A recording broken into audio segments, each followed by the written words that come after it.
My twin sister suffers from a fake illness I like to call imaginary spousal syndrome. I think it's infecting our entire neighborhood.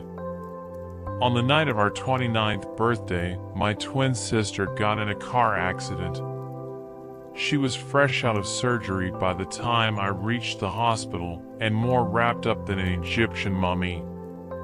She wouldn't quit asking about her husband, whose smeared remains needed to be scraped off the asphalt, so the doctors asked me to break the bad news. Gently squeezing her bandaged hand, I said, "Becca, you were in a crash. Tony's gone." The heart monitor beside her bed went crazy until the meds kicked in. After Becca got discharged, I invited her to live with me. I told my wife, Alice, it was only until she'd regained the ability to walk. On more than one occasion, Becca grabbed her crutches in her sleep and hobbled around the apartment, searching for her keys and screaming Tony's name, and at least twice a week she'd shake me awake and say, "Daniel, tell the truth, was the accident my fault?" And no, I always replied firmly. Even though she'd done nothing wrong, Becca couldn't escape the shadow of what happened. So in the end, she used Tony's life insurance payout to buy a house in the country. This decision hit me worse than a ton of bricks. Becca was my only living relative, my closest friend. She'd almost been ripped away from me once already. Wasn't that bad enough? At first, we talked over the phone every day. This morphed into every other day. Her new job kept her busy, you see. Plus, she joined a reading group which occupied her evenings. Without her, I found myself adrift. I started driving the long way home from work, picking out landmarks from our childhood. We used to have a secret treehouse, really a bundle of sticks tied together by a length of rope, and an elm by our house, and we once hid there for an entire day because Becca gave the first girl I ever kissed a bloody nose. Unfortunately, the girl's 3 older brothers threatened to turn me into a human slinky as payback. Clasping hands like we always did whenever life got too real, we promised we'd be there for each other no matter what. I would have killed to experience that closeness again. When Becca invited me to visit, I couldn't say yes fast enough. Alice wasn't happy about canceling our trip to Rome. We'd booked it to help decompress after the stressful year, and that ice still hadn't thawed when we drove down there. Alice just stared out the side window, her golden hair flashing in the passing streetlights. Becca's house sat on the lower slope of a mountain. A banner draped across the front porch read, "Happy 30th birthday, Bex and Daniel." "Well, if it isn't my baby bro," Becca said, greeting us at the door. She loved lauding our 5-minute age gap over my head. Like me, Becca inherited our mom's curly brown hair and dad's delicate chin. Our welcome hug felt nice, don't get me wrong. But something was missing. A sense of warmth, maybe? Alice and Becca exchanged a polite nod, then we dropped our coats off in a little cloakroom. Down the hall and to the left, a set of folded back double doors connected a lounge and a dining room. Several guests stood around a long table covered with sandwiches and chips and salsa, murmuring hello as we walked past. In the lounge, Becca took her place behind a home bar with a mirrored backboard and said, "So what's your poison?" Secretly furious, I let out a low whistle. I had conflicted feelings about how well she'd flourished without her baby brother. Glancing around, I said, "Blue DL. Nice, huh? I haven't even shown you the garden yet." 10 steps past the gate and I'm already in the forest. It makes getting rid of corpses a breeze. It is a pain keeping them all in the freezer. Tell me about it. but you're wishing you didn't stay in that toilet of a town now. Alice shot me an icy glare. I'd neglected to mention how Becca almost talked me into moving with her. Eager to lighten the mood, I said, I don't think I could afford it. Not unless I started an OnlyFans. You'd probably make more accepting donations to not start one. What can I get for you both? I'll take a strawberry daiquiri, Alice added, making zero effort to disguise the anger in her voice. Same. While Becca mixed the cocktails, I glanced around the room. A photo of her and Tony on their wedding day hung from the wall. I said, so how many folks are coming tonight? Oh, about 30 or so. Not including Tony. Tony? Alice asked, confused. That's right. Tony who? Tony Turnbull. From the way she replied, you'd think it was the most obvious answer in the world. He's running fashionably late. As usual. Behind us, conversations seemed to taper off. Either that or the pop music playing from a hidden speaker grew louder. Alice said, let me get this straight. Are we talking about your late husband, Anthony Turnbull? Rebecca smiled in an overly exaggerated way that showed way too many teeth. Oh, I'll need to remember that one. My late husband. You know, I once told his mom how bad he was at keeping time, and do you know what she said? Alice and I stared at her, completely silent. That boy was born 2 weeks late. My stomach twisted in a knot. Becca always had a killer sense of humor. A famous comedian once even encouraged her to try stand-up, so maybe this was an inappropriate joke? From down the hall, the doorbell piped up. What the fuck was that? Alice asked, after Becca excused herself. Just forget it. It was one of her pranks. Try not taking the bait for once. Prank? It sounded more like the surgeons forgot to give her an MRI scan. I tapped the side of her cocktail. What happened to taking it easy? With a roll of her eyes, she took a sip even sailors would describe as generous.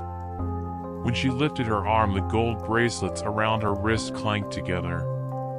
That jangling sound was like a royal procession announcing she was about to enter a room. Becca re-entered the room accompanied by a tall man with gray, bushy eyebrows. Okay, introductions. Daniel, I'd like you to meet the greatest neighbor on planet Earth, Ben. As Alice planted her empty glass on the counter, Ben's expression darkened, but then his eyes flicked toward me and he was all smiles again. Ah, the famous twin. We left Becca to her hosting duties and relocated to the adjacent room, making ourselves comfortable on a ring of sofas surrounding a low, glass table. The way Ben stretched out set my teeth on edge. Did he think he owned the place? He hit us with a barrage of questions, like what we did for work, and barely waited for an answer before droning on about life in the IT game, which wasn't as dull as it sounded. Meanwhile, guests kept appearing, and soon we needed to raise our voices above the rabble. As my attention wandered, I caught part of a conversation about football. The three men left of me went quiet for 10 seconds before picking up a new thread about a recipe for beef stew without skipping a beat. Weird. What about you, Daniel? Ben asked, dragging me back to the tasteless conversation. What's your dream car? Oh, I'm not much of a petrol head. If it gets me from point A to point B, it could be a Del Boy three-wheeler for all I care. Well, Poppy's nerfed. Now, Tony! There's a guy who loves his automobiles. All energy drained from the room. Alice and I exchanged a glance, then she leaned forward and said, Did you say, Tony? Oh yeah. If it's got 4 wheels and an engine, that brother-in-law of yours could write an instruction manual for it. Why, just last week he helped get my Subaru purring like a kitty. Ben set his whiskey on the table. "Now if you'll excuse me, I've gotta shake a little dew off the lily." He said Tony fixed his fucking car, Alice whispered when we were alone.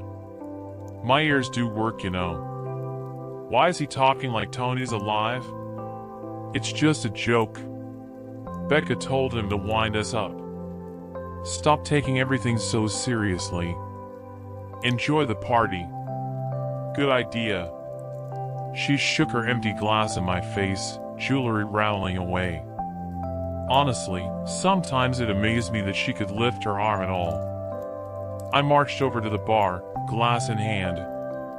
A line of people were queued for a refill, so I made idle chit-chat while I waited, sticking to the typical safe subjects: weather, jobs, family. With a raised eyebrow, Becca said, "Another refill already?" "Please," I replied, a little apologetic. I wanted to ask about the Tony joke, but in the mirrored backboard guests kept shooting me a sprinkling of looks, and my neck hairs bristled. Back by the sofas, Ben had a very bored Alice pinned down. I handed her the fresh drink, which she wasted zero time draining. Ben was explaining why birdwatching was more exciting than people believed when a chorus of greetings went up. Becca stepped through the door accompanied by a man in a red, checkered shirt. On their way across the room, the guy shook hands with the various partygoers like a politician at a campaign rally, gradually working their way toward us. And last but not least, Becca said, "I'd like you to meet my brother Daniel." "Hello." His wife, Allison. "Hi. And of course you know Ben." "Everyone, this is Stu." Ben leaned forward so he could shake Stu's hand. "And his wife Vicky."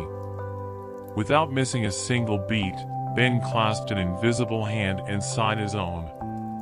"Always a pleasure." Becca stared at me, hard. I searched her face for any hint of a punchline, finding none. Something about her expression sent a cold shiver down my spine. Through the empty doorway, a gray-haired man went to take a seat, but another guest said, "Careful, Frank's sitting there." The gray-haired man apologized to the empty chair. Further along, two women were talking to the corner. For a moment they paused, then threw their heads back in perfect unison, as if in response to a hilarious anecdote.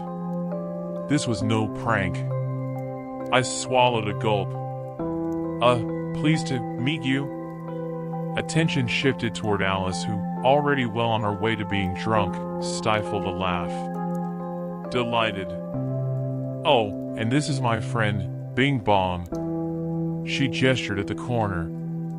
"Say hi, Bing Bong." It was like a wet, heavy blanket got thrown over the party. One by one, other guests' ears perked up, pausing with food halfway toward their mouths. Ben's face was turning red. Unconcerned, Alice said, "Don't mind Bing Bong, he's just shy. Trust me, get a shot of tequila in him and he'll be doing a striptease."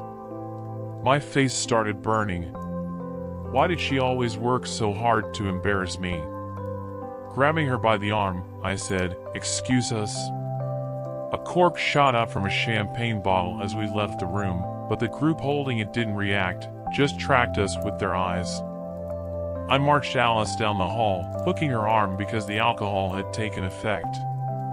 Behind one door we entered a room with a snooker table and framed pictures of famous Formula One drivers, like a time capsule of Tony's man cave. "Prank, huh?" Alice sneered. I dragged her into the next room, a bathroom, and twisted the lock behind us. "Daniel, these people are freaks. Let's get the fuck out of here." I took a moment, composed myself. "No. We should call the police." "And say what?" "We're at a party and some of the guests brought their imaginary friends." There was a knock at the door, then the handle jiggled. "Occupied," Alice yelled. "Well, we have to do something. I can't just leave Becca." "Why not?" "She's thriving. TMZ are calling this the seance of the year." Shut up and let me think. I sat on the edge of the bath, head buried in my hands. There had to be a logical explanation for all this. Read this, Alice said, jamming her phone in my face. She'd pulled up an article from a local news site. It read, Victoria McKinn dead at 37. Husband Stuart pays tribute after loss of beloved wife. The accompanying photo was of a younger Stu and a blonde lady at the finish line of a charity fun run.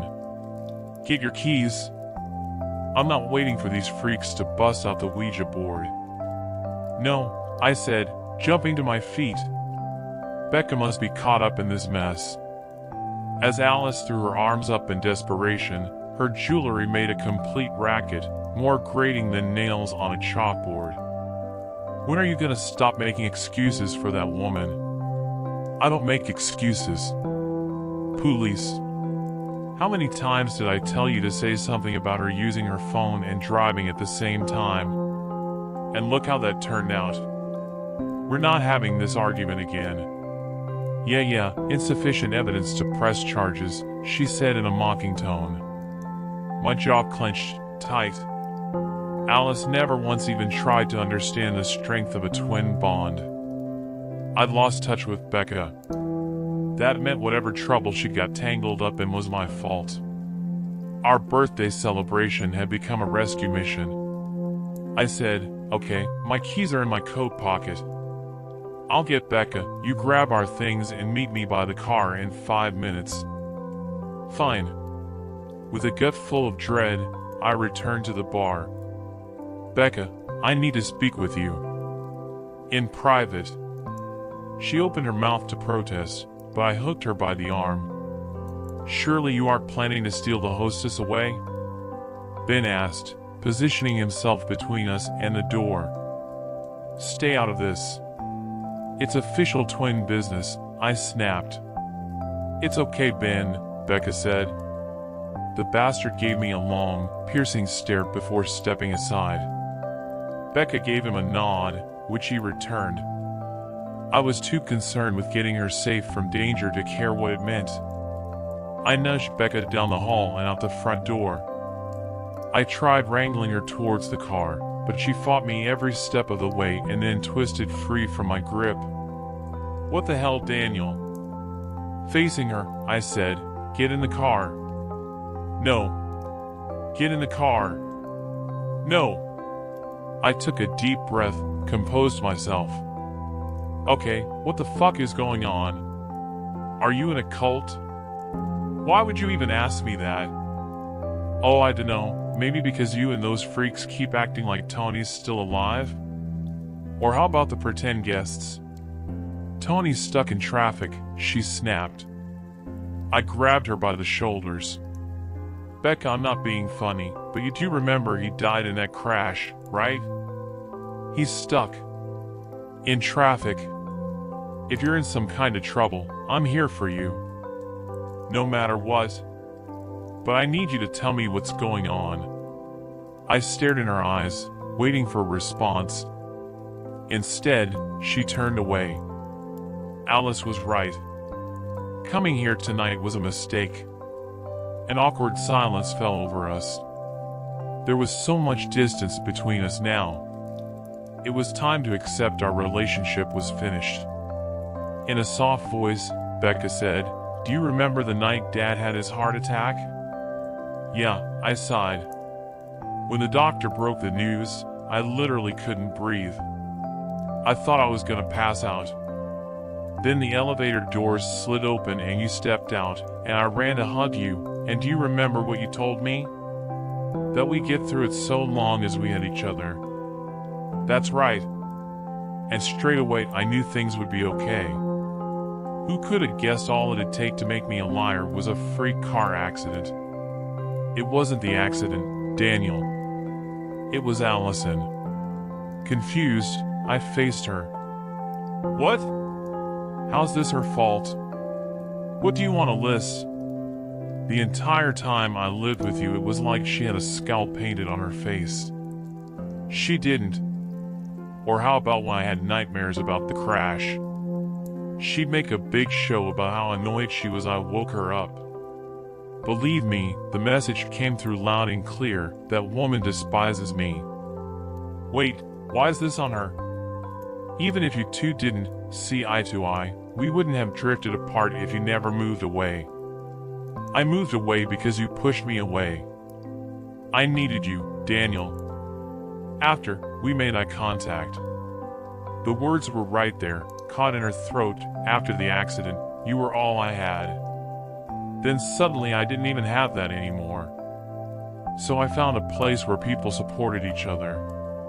Her voice was so raw with pain that a thorny barb of guilt stabbed me right in the gut. Did she really believe this nonsense about Tony? Maybe it started as a coping mechanism, and somewhere along the way she deluded herself into believing it. Either way, it didn't matter. I cared about my wife, sure. But I needed my sister. So long as we had each other, everything else was white noise. Becca. I clasped her hands like when we were kids. You're right. I wasn't there. But I am now. And I'm always gonna be. No matter what. No matter what. She threw her arms around me, her head resting on my shoulder. The longer we embraced, the more the tension melted away. That warmth that was missing before seeped back, as if we'd never skipped a beat. It was like a breath of fresh air when you've been holding your breath. But then, in a thin, raspy voice, Becca said, I really hope that's true. What? Wiping away tears, she said, I thought I could do this without you, but I was wrong. You said you wanted to move here, but I knew you never would. Not while she was in the picture. The way the light blinked out of Becca's eyes set my heart racing. Her expression told me she'd done something unspeakable, but what? Please don't hate me, she whispered. My throat hitched shut. I spun on my heels and bolted inside, shouting, Alice. I charged into the cloakroom. From the doorway, I watched two female guests scramble to set my coat and Alice's bag back on the rack. Oh, don't mind us, one of them said, turning toward me. I'm a bloody klutz, made a complete mess of things. Stepping forward, lowering my voice, I said, What did you? Down the corridor, another guest caught my eye. This one scooped down to pick up a small, golden object the shape and size of a bracelet. Hey, I shouted. In response, the man's eyes shot open wide and he scrambled into the lounge. Allison! I screamed, racing after him. Behind the door, the other partygoers were lying in wait, and their faces were not friendly. I pushed the closest aside, shoving my way through the sea of bodies, screaming, Allison. Several people tried restraining me. I threw a nearby chair, and then a lady freaked out, rushing as if to help an injured invisible guest. Next thing I knew, Ben's giant arms were wrapping tight around my neck. Another arm secured my waist. I thrashed around trying to break free, but they were too strong. The guests kept me pinned in the corner, and there was so much pressure around my windpipe my vision turned to black. Everybody calm down, Becca's voice cut through the rabble. Now I could breathe again. The mob let her step forward. It's okay, Daniel. Alice is fine, she's right over here. Where Becca pointed, the crowd parted like the Dead Sea did for Moses. A strawberry daiquiri and a pina colada, my late brother-in-law's drink of choice, sat on the bar. And look, Tony's finally graced us with his presence. She walked over and circled the counter and embraced Tony. Even went up on her tiptoes, lips puckered. Around me, the crowd beamed. Becca gestured for them to release me. Then the guests filtered in behind me, nudging me towards the bar. Becca shot me an urgent glare. Her expression made it clear she was terrified. But why? Because the party might have turned violent if I didn't play along? I swallowed a gulp and joined her. In a quivering voice, she whispered, "Give Alice a hug." I glanced at all the expectant faces. Swallowing a gulp, I threw my arms around Alice, which made the guests beam, but I was shivering from the chill running down my spine, almost as if invisible, icy fingers closed around the back of my neck. As if on cue, the lights dimmed, and then Stu carried a chocolate cake toward us, starting a chorus of "Happy Birthday." Everybody else quickly joined in. As the crowd chanted, "Happy birthday to you," Stu set the cake on the counter. The candlelight illuminated Becca's face, and tears of joy were running down her cheeks. She hadn't smiled like that since before the accident. Well, if that's what it took to make my sister happy, so be it. Her and I interlocked fingers. And as the crowd applauded, we leaned forward, blew out the candles, and ushered in our 30s together. Who put the blanket on me? A few years ago when I was younger, I used to stay at my dad's house a lot. During this time, I used to sleep on the sofa a lot and my sleep schedule was awful. If I had to guess, I would say I committed to just falling asleep every night on the sofa, maybe for almost an entire year. The only people in the house was me, my brother who at the time was no less than 4 or 5 years old, and my dad. My dad's house was pretty big, especially the downstairs, and the area itself was pretty sketchy, but none of this bothered me as I spent every night staying awake watching TV and playing video games until I fell asleep on the sofa from exhaustion. Nothing out of the ordinary ever really happened from what I can remember while being alone downstairs, apart from one night which really messed with my head. I was doing my usual watching TV into the late hours of the night. My dad and brother slept in the same bed upstairs and they were both already fast asleep. There was a sofa and a chair in the living room, and on the back of the chair was a pile of blankets that were placed perfectly on top of each other. I also had a laptop that I would use to death while I was watching TV. I remember that night I was getting so tired that I slouched down into the sofa, still with my laptop screen and the TV turned on in front of me. I fell asleep soon after that. I woke up feeling confused as when I finally opened my eyes, one of the blankets from the back of the chair was neatly placed on top of me. I turned my head to where my laptop was, or where my laptop should have been. There was a coffee table that separated the TV and sofa from itself. I looked down at the table and saw that my laptop was also very neatly closed and placed perfectly under the coffee table. The TV was turned off and the remote was again, just like everything else, perfectly placed where it belongs. I remember feeling confused and displaced, as I know for a fact that I didn't do anything of this at all. I didn't really think much of it though for long, as I just told myself that my dad must have came down in the night and done it all, surely, right? Anyway, my dad eventually comes downstairs with my brother and I asked him if he did this. He looked at me confused and said no. I thought maybe he was playing a joke on me, as he was the type to do that, but the look on his face told me that he had no idea what I was talking about.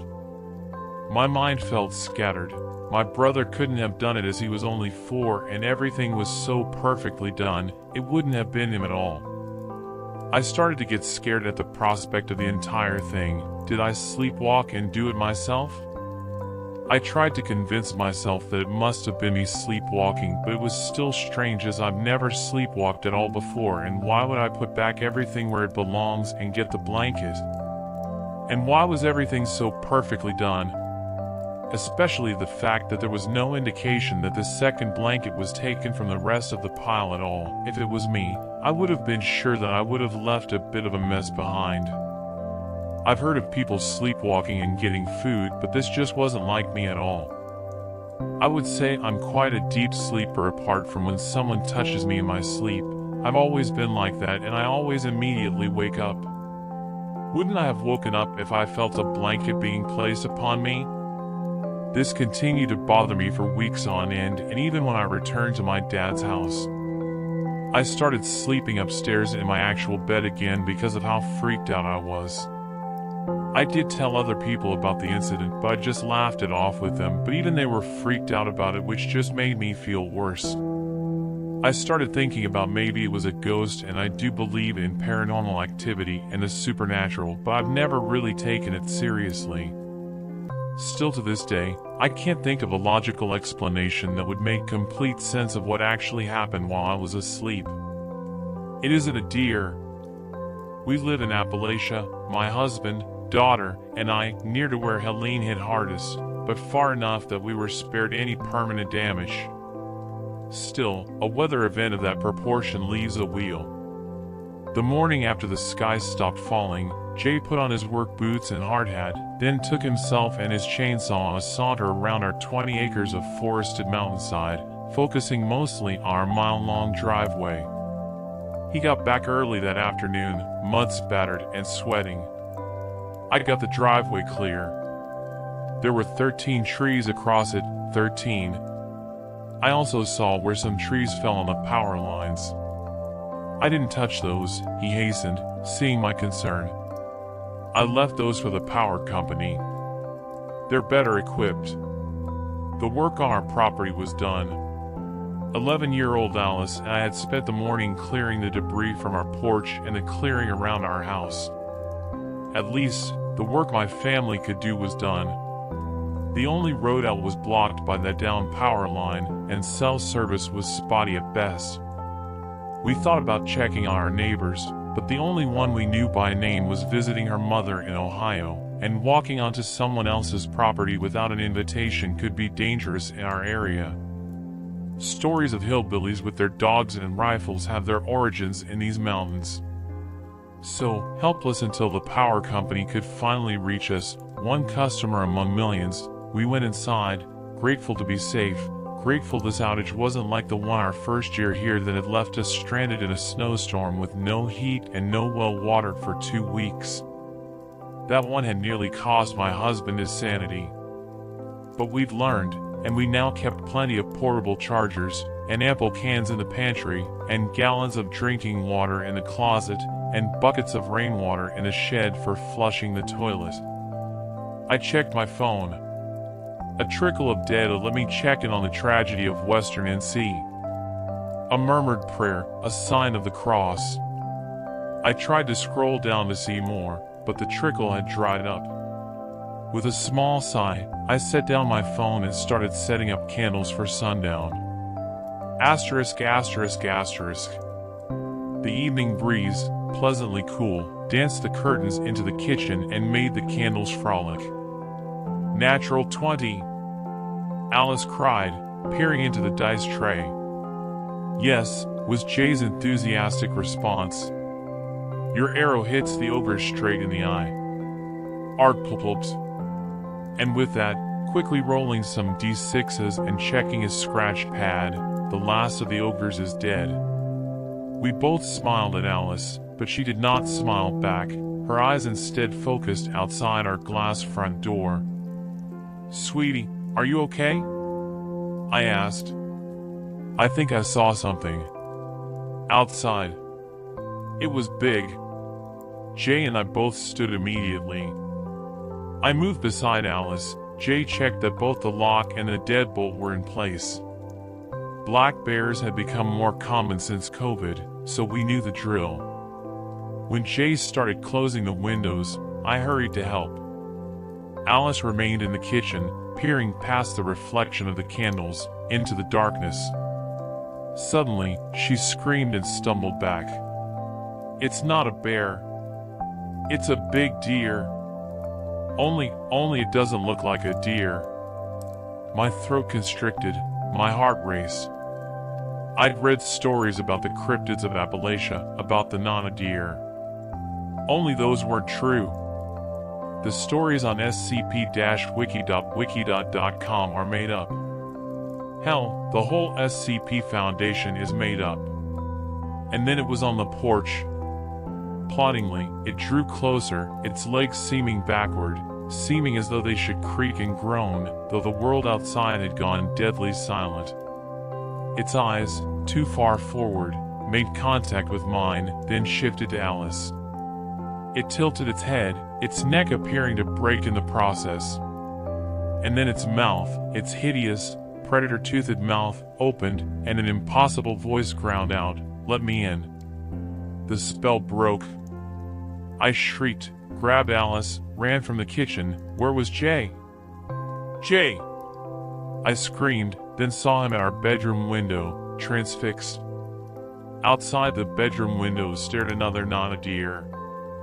"Mommy," wailed Alice. She hadn't called me that in ages, pointing through her bedroom window across the hall. This one seemed to be smiling a horrifying, hideous leer. I grabbed Jay by the wrist, I physically hoisted Alice by the waist, and I dragged my family into the bathroom. That's where we are now, Jay perched on the toilet, Alice and I cowering together in the tub, all of us praying harder than we ever have before. 2 5-gallon buckets of rainwater are against the door, feeble insulation to aid a flimsy lock. We can hear them inside. There was no sound of breaking glass, so they must have figured a way past the locks. They're taking their time to get to us. What are they doing? Examining our family pictures on the wall? Puzzling over Alice's stuffed animal collection? I seem to have a little data. I don't know how long we can last. I don't know if any help could even get here. I'll try to let you know if. Let them in. It started on Wednesday. I remember that because nothing ever happens on a Wednesday. I was at work, sitting in my cubicle, scrolling through emails, when I felt it, a sharp tug in my mind, like something had clicked out of place. It wasn't much, just a fleeting sensation, but it was enough to make me stop mid-scroll. I blinked, shook my head, and kept going. It was nothing, probably stress. But on my way home that evening, the world felt different. It wasn't obvious at first. The bus ride was the same, with the same people. The woman in the red coat, the old man with his briefcase, the kid with headphones too big for his head. They were always there. Except, today, they weren't quite right. The woman in the red coat kept glancing at me, her eyes darting away every time I caught her looking. The old man gripped his briefcase tighter than usual, his knuckles pale. And the kid? He wasn't listening to music. I could hear the static leaking from his headphones. Just static. No rhythm, no melody. Just white noise. When I got off the bus, I felt eyes on me. That prickling sensation that makes you glance over your shoulder to see if anyone's following. But no one was there. Everyone was moving the same as usual, filing off the bus, walking down the street. But it was like their steps were too deliberate, too synchronized. When I got to my apartment building, I practically ran inside, feeling a sense of unease gnawing at my chest. My neighbor, Jenny, was standing in the hallway, fumbling with her keys. She smiled at me, but something was wrong with her smile. It looked forced, like her mouth was too tight, too strained, like she wasn't sure how to move her face anymore. "Long day?" she asked, in that casual, neighborly way. But her voice was flat. Hollow, almost. Like she didn't actually care about the answer. "Yeah," I muttered, fumbling with my own keys. "You?" She blinked at me, too slowly. Same as always. I went inside, closed the door, and stood there for a long time, my back pressed against the wood, listening.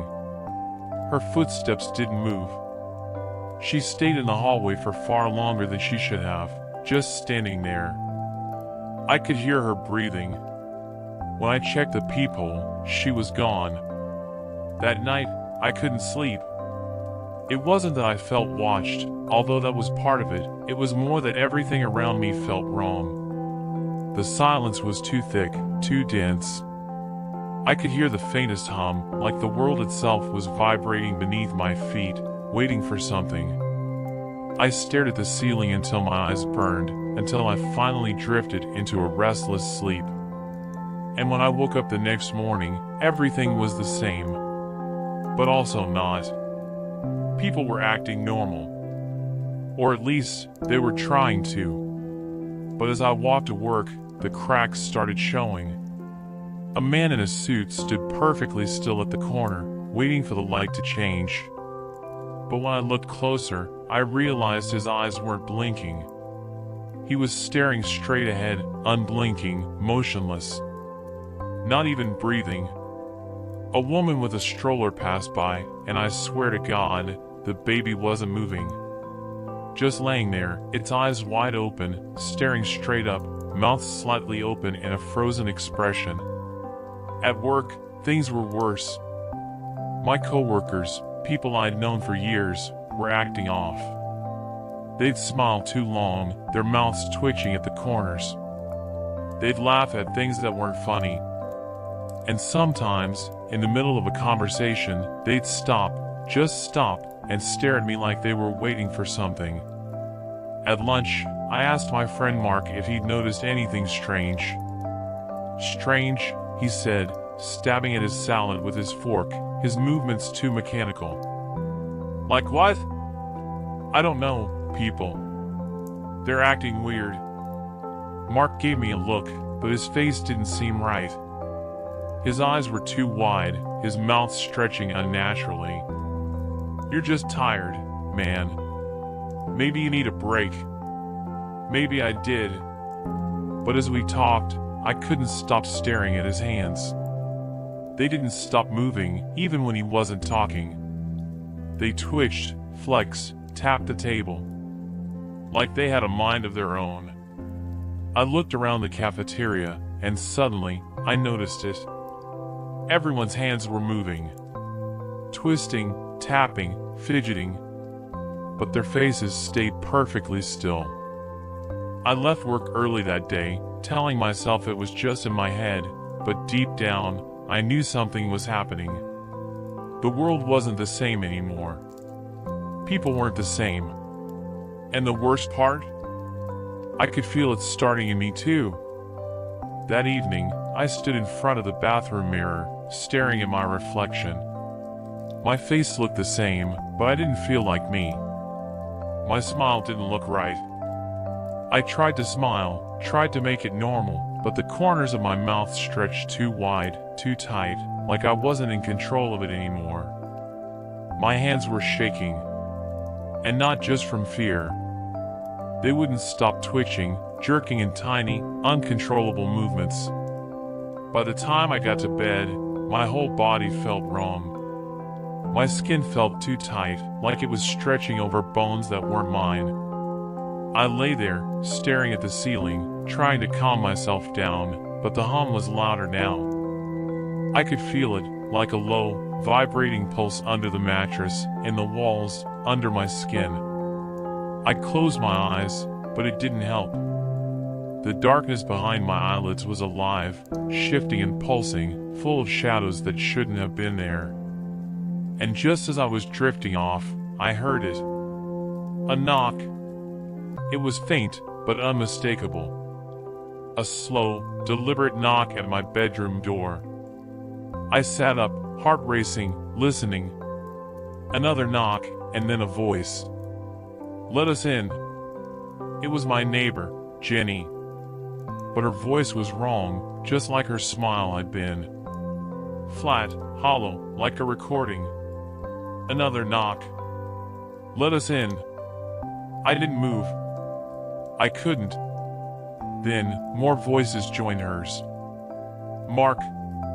The old man from the bus. The woman with the stroller. Their voices, all layered together, echoing through the door. "Let us in." I pressed myself back against the headboard, trying not to breathe, trying not to make a sound, but the knocking grew louder, more insistent. Then, the door handle began to turn, slowly, deliberately. My heart hammered in my chest. The knob twisted with a soft click, but the door didn't open. I didn't breathe. "Let us in," Jenny's voice whispered again, but this time, it was joined by others. Mark's voice, the woman from the bus, the baby's laughter. They all murmured in unison, voices layering over each other until it became a low, rhythmic chant. I pressed myself tighter against the headboard, feeling my skin crawl, every fiber of my body telling me to run. But I couldn't move. I just stared at the door, watching the handle twist back and forth, like someone was playing with it. Then came the scratching. Soft at first, like fingernails dragging across wood. Then louder, more desperate.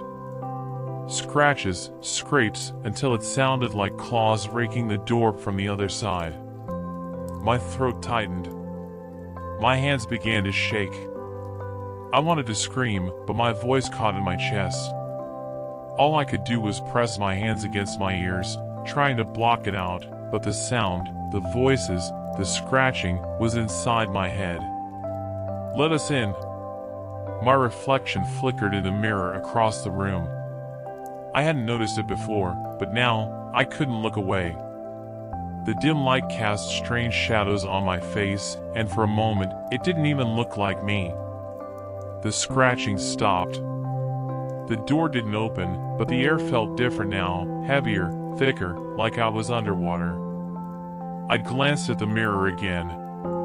My reflection stared back, but something wasn't right. My smile was wrong. I wasn't smiling, but the reflection was. It stretched unnaturally across my face, too wide, pulling at the corners of my mouth. I blinked, and the smile vanished, but the feeling stayed. The door handle clicked back into place, and everything went silent. I don't know what's real anymore. I don't know if it's them, or if it's me. But every time I look in the mirror, I can see it. The twitching. The smile that doesn't fit. The way my hands won't stop moving. I think I'm becoming one of them. I came out of work to find this little leather book under my windshield wiper and my back window shattered. I'm both pissed and curious. Here's what it said. I'm not sure why I'm writing this down. Perhaps it's a way of coping. Maybe deep down I still have some hope and this will serve as a written record. No matter the reason, I find a bit of comfort in putting the events on paper and will continue to do so for as long as I am able. My memory is not perfect and I didn't begin writing things down immediately.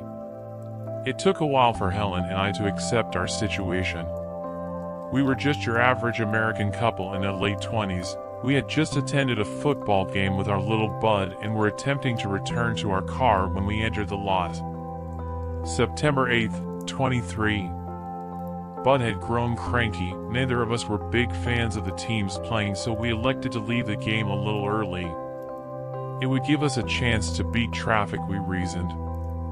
The sun was already low in the sky when we left the stadium behind. I don't remember who noticed it first, but the sheer desolation of the parking lot was eerie. Not empty of cars, mind you, every spot was full. But rather empty of people. The next thing we noticed was the hills. I don't remember the lot being this steep, Helen had said. Did we go out the wrong door? We had been to this place a dozen times over the years. Never had the parking lot been made up of rolling hills like this. It made it feel as if we were on the ocean, surrounded by rising and falling waves of multicolored steel bugs. When the sun finally dropped behind the horizon and darkness flooded the lot, I found an irrational fear rising up. Bud whimpered and Helen comforted him. The air wasn't overly cold, just chilly enough to be uncomfortable. Something was wrong. There were no lights.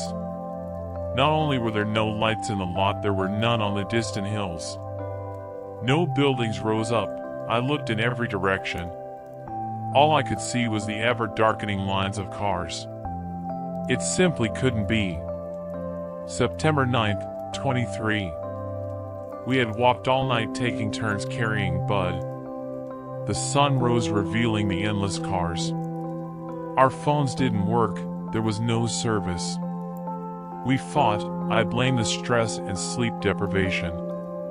I felt we had to keep moving. This couldn't go on forever. Helen insisted that we stay put, that walking would just make us harder to find. September 10th, 23.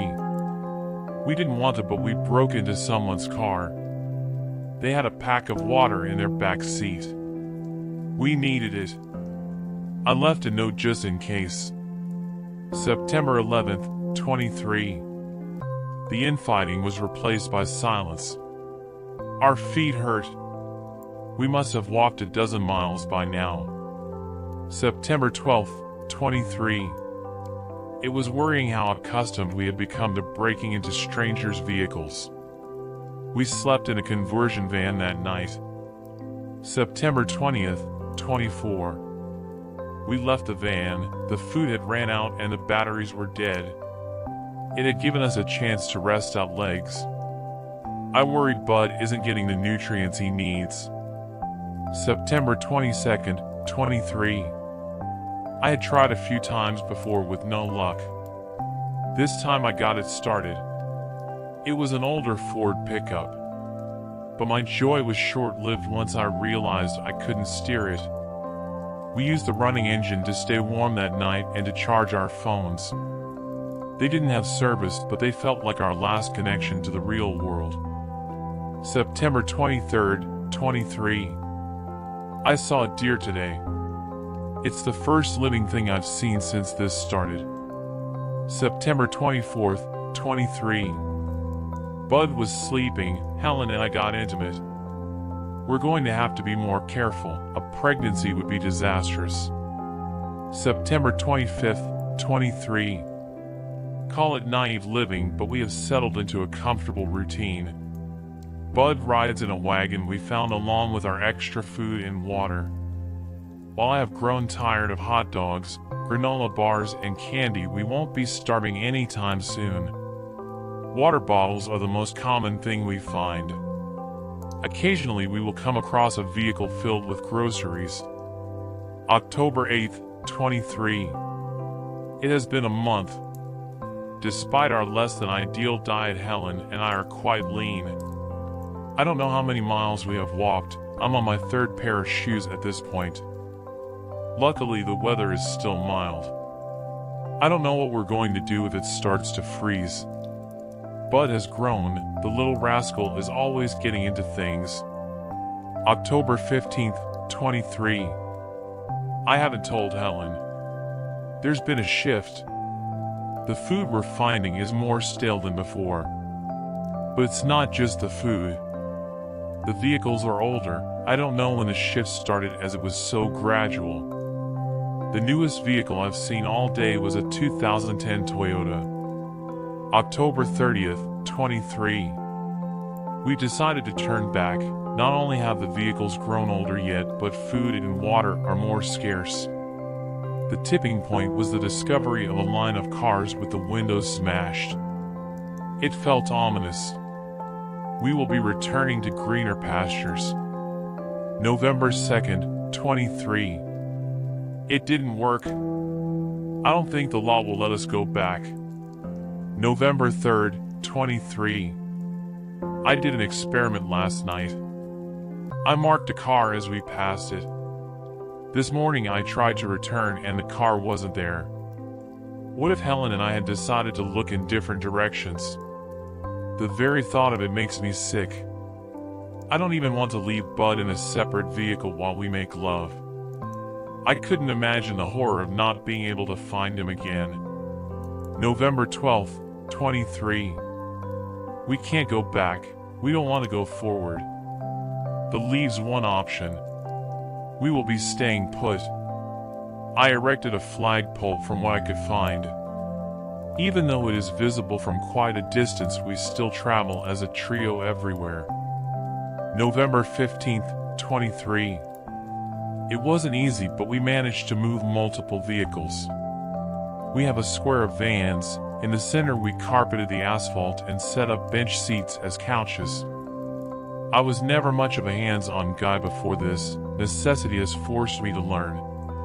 We even have a small solar panel feeding a battery bank. In turn, we use the batteries to power a TV I pulled from an Escalade, as well as a string of dome lights around our home. It is nice to finally be able to let Bud wander around without fear of him disappearing or getting hurt. December 25th, 23. If I kept track of things properly, today should be Christmas. I gifted Helen a necklace I had found a while back. We spent the day sitting around watching DVDs and getting tipsy. December 30th, 23. It snowed this morning. January 5th, 24. We aren't alone. I woke up and went outside to pee. When I did, I saw footprints in the snow. Bare feet, a couple different sizes. The tracks led all around our home. They congregated near the windows. They had been watching Helen and I sleep. I rushed inside and checked on Bud then Helen. They were both peacefully sleeping. January 6th, 23. I told Helen about the footprints. She was visibly disturbed and wanted to leave right away. We should go. If we leave, they won't be able to follow us. This place doesn't let you go back after all. They can have this. We'll make another shelter. I had thought of this place as more than a shelter. It was our home and I wouldn't let anyone take it from us. No, we should stay. I would rather have a barrier around us than be caught out in the open. Helen reluctantly agreed to stay. She had always been a level-headed one. January 8th, 23. We did our best to prepare for a possible siege. The snow was gone, so we had no way of knowing if there was still others out there. I think I found the jackpot. Under the seat of car, I found a revolver. It has 6 shots in it. I've never fired a gun before, but it should be pretty simple. January 9th, 23. They came back last night. I woke up to Bud crying. I jumped from our bed and saw an arm reaching through a window. It was blindly grasping about. In a protective rage, I charged forward and grabbed the offender's wrist. Bending the arm against the window frame, I pushed until I felt the bone snap. The owner of the arm didn't make a sound. I pulled on the arm again and again, slamming the man's body into the outside wall. He managed to wrench himself free of my grasp. Helen was right behind me. She crouched to soothe Bud. She didn't need to say it, but I knew she was pissed that I had decided to stay. February 1st, 24. We're on the move again. The weather is better, but it's still cold. The cars are from the 90s now. Food is getting hard to find. February 2nd, 24. They're behind us. I could hear them last night breaking windows in the distance. I held Helen close. Bud was between us. He seemed to instinctively know to keep quiet. February 29th/24. I haven't written in a while, nor have I been keeping track of the days. Keeping Bud fed has been my biggest priority now that Helen is gone. They found us the next night. We had taken shelter in a contractor van. There were no windows in the rear and the floor had plenty of room for us to stretch out. We thought it would be perfect. The doors weren't even locked when we found it. We later discovered the locks on the back were broken. I woke to the slapping of bare feet outside. I nudged Helen. She woke instantly. The darkness really can't be described. It was the complete absence of light. No moon, no stars, no distant cities. Just pure undefiled black. I heard Helen shift as she pulled Bud in close. I held my breath. The feet continued past. A window nearby shattered, scaring Bud. He was still so young, he couldn't have understood. Screaming like banshees, they assaulted the van. It rocked violently side to side as they crashed into it. The front windows were smashed in, a dim light shone around. They had flashlights and headlamps. There was a divider between the cab and the back of the van. It was made of sturdy steel. I used the light spilling in to grab the revolver. They yanked on the back doors, but I paid them little mind. At least I did until the doors flew open. Helen screamed as bodies poured in. I fired into the writhing mass. The gun flew from my hand and hit my face before falling somewhere. I didn't have time to react. Blood partially blinded one eye. I swung at whatever moved. I had never struck another human in my life before this. I had no choice now. I bit, clawed, and gouged with all my might. Helen kicked at those grabbing her. She held Bud tightly to her chest. For just an instant we made eye contact. Spinning over, she shoved Bud across the metal floor. Then she was gone. The horde disappeared as fast as they had come. I scooped Bud into my arms and jumped from the van. I heard a distant scream. They were already so far away. I ran until I puked. I couldn't find them.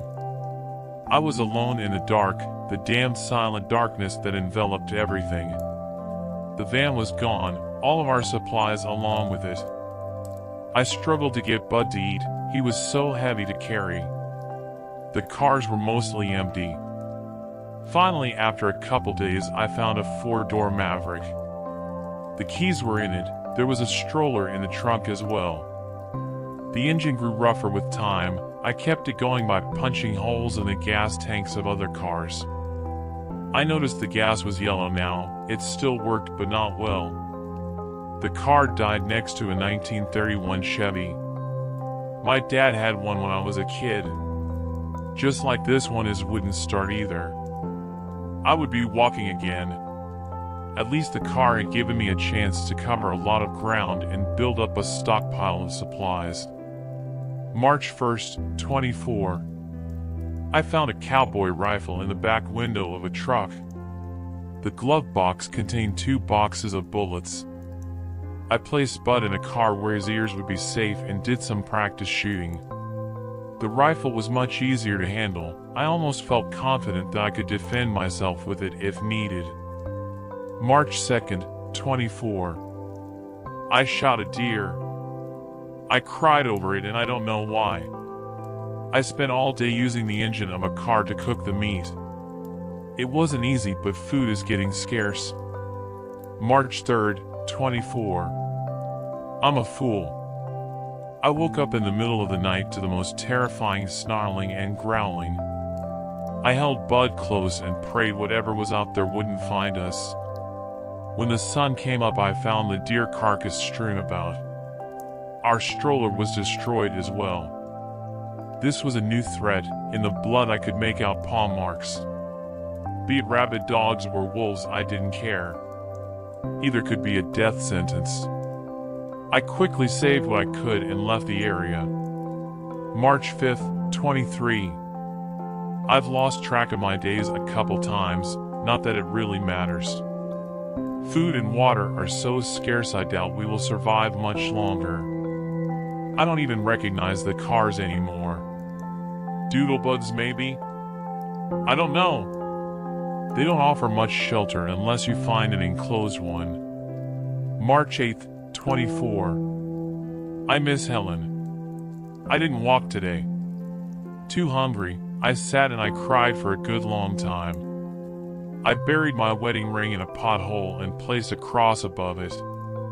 If Bud and I are to survive, I need to let her go. April 1st, 24. Call me a fool. April 3rd, 24. There was a missing car today. This is the first time I've seen an empty space in the lot. April 15th, 24. It's been days since I've found food or water. My supplies are running low. April 20th, 24. I gave Bud the last bar. We just have a couple bottles of water left. April 25th, 24. I knew it was coming. He was too little to survive on water alone. I could see his ribs plainly. He never cried. My tough little buddy never made a peep. He wrapped his precious little fingers around mine and snuggled in close. I tousled his crazy hair one last time. I lay there listening to his breathing grow softer. My heart split in two, but I knew he wasn't hurting anymore. His tiny, frail little body looked so peaceful. I could join him. I could end this all. May 28th, 24. There are no cars in the lot anymore. June 1st, 24. My salvation came in the form of peas. I find them often. They grow up through the cracks in the asphalt. I replenish my water with the puddles. July 13th, 24. I discarded my shoes. They were little more than flaps of ruined cloth at this point. The asphalt patches are getting farther apart. Most of my walking is on grass. July 20th, 24. The ankle-deep grass had given way to small shrubs. I had walked in silence so long that the snapping of a branch nearby sounded deafening. I turned to see a wild and ravenous dog charging towards me. I managed to squeeze off a shot before the hairy behemoth slammed me to the ground. The shot had been true and the dog was dead. He tasted awful. August 12th, 24. I couldn't sleep. I walked through the night. Exhausted, I stumbled onto the largest piece of asphalt I had seen in weeks. In the darkness, I came across a vehicle. It was something modern. I bashed out the window and crawled inside. Movement woke me. I couldn't place it. It had been so long. The cry of a seagull rang out again. I sat up suddenly alert. I could see. I could see without the sun. Street lamps lined a distant highway. Buildings rose up along the horizon. I fell from the vehicle. It made sense. It all makes sense now. I'm sorry for your window. Take this journal. I have to go back. Helen could still be alive. Let them in. It started on a Wednesday. I remember that because nothing ever happens on a Wednesday. I was at work, sitting in my cubicle, scrolling through emails, when I felt it, a sharp tug in my mind, like something had clicked out of place. It wasn't much, just a fleeting sensation, but it was enough to make me stop mid-scroll. I blinked, shook my head, and kept going. It was nothing, probably stress. But on my way home that evening, the world felt different. It wasn't obvious at first. The bus ride was the same, with the same people. The woman in the red coat, the old man with his briefcase, the kid with headphones too big for his head.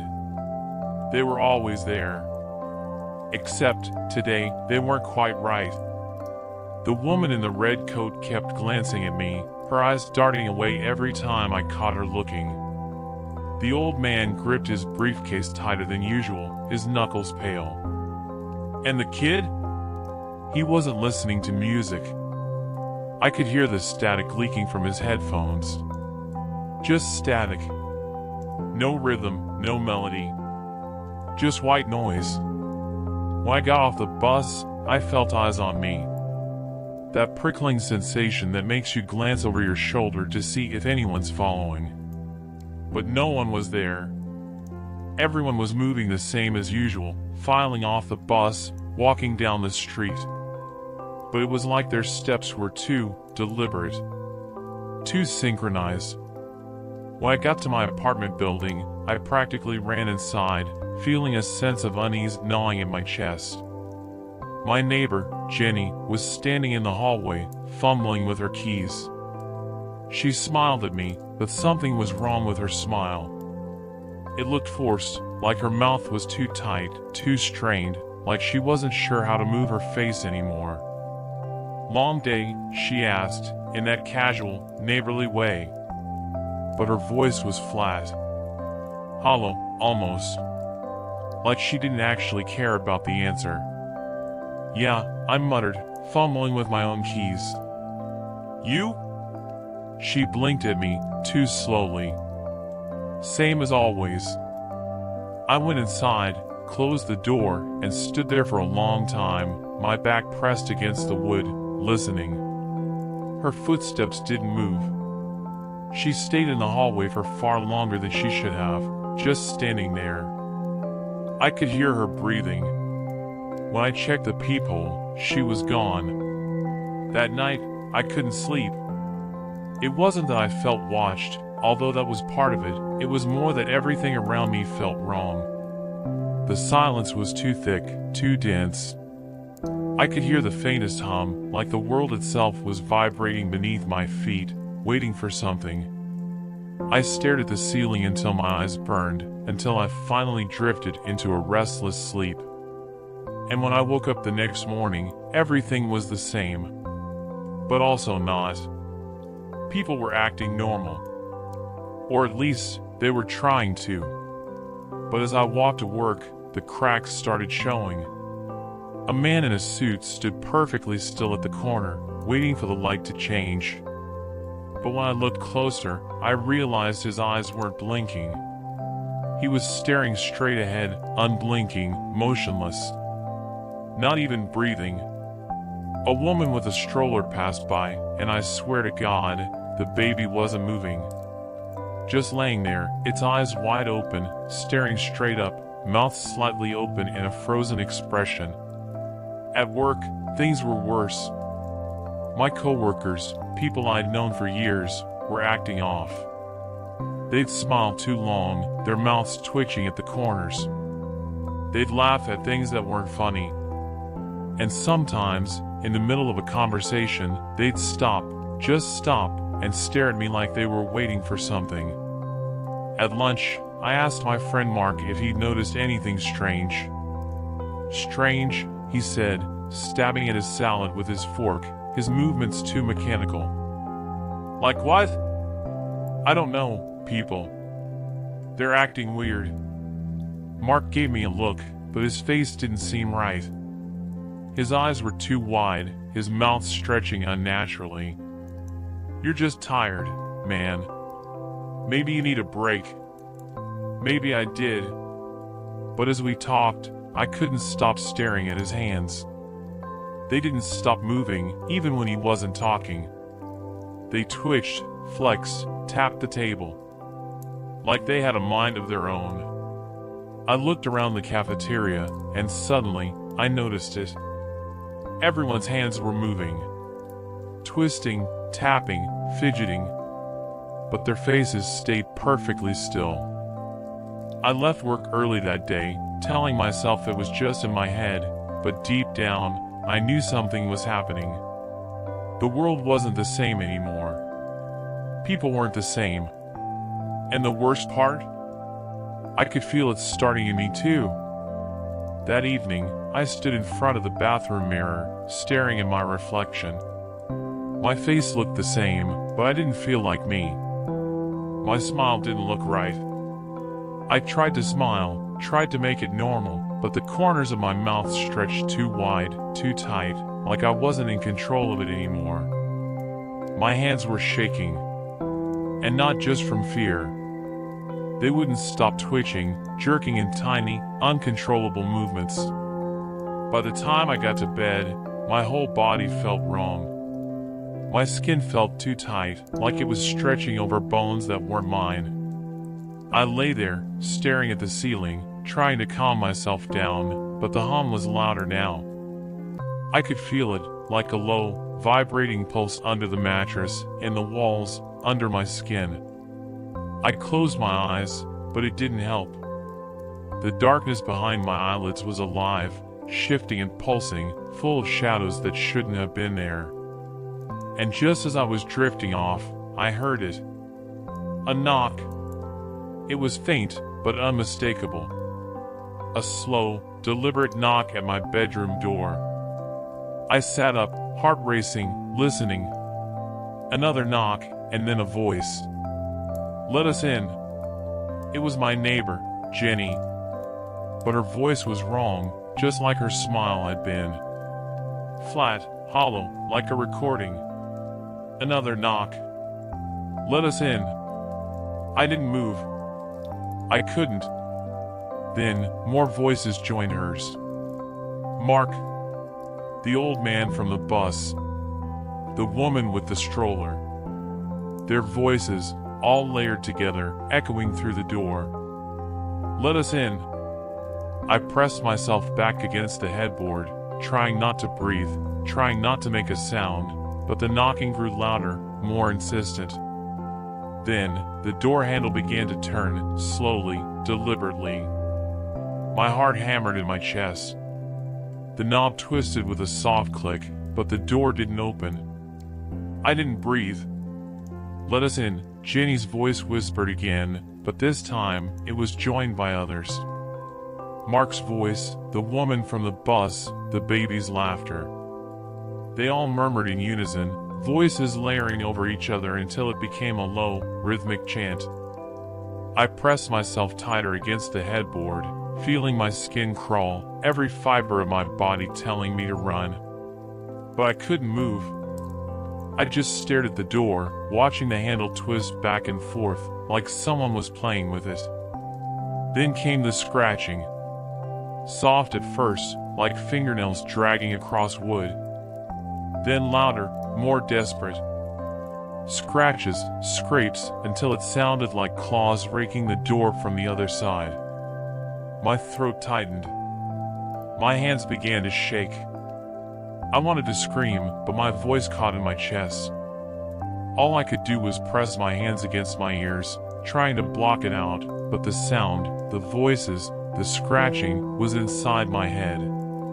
"Let us in." My reflection flickered in the mirror across the room. I hadn't noticed it before, but now, I couldn't look away. The dim light cast strange shadows on my face, and for a moment, it didn't even look like me. The scratching stopped. The door didn't open, but the air felt different now, heavier, thicker, like I was underwater. I glanced at the mirror again. My reflection stared back, but something wasn't right. My smile was wrong. I wasn't smiling, but the reflection was.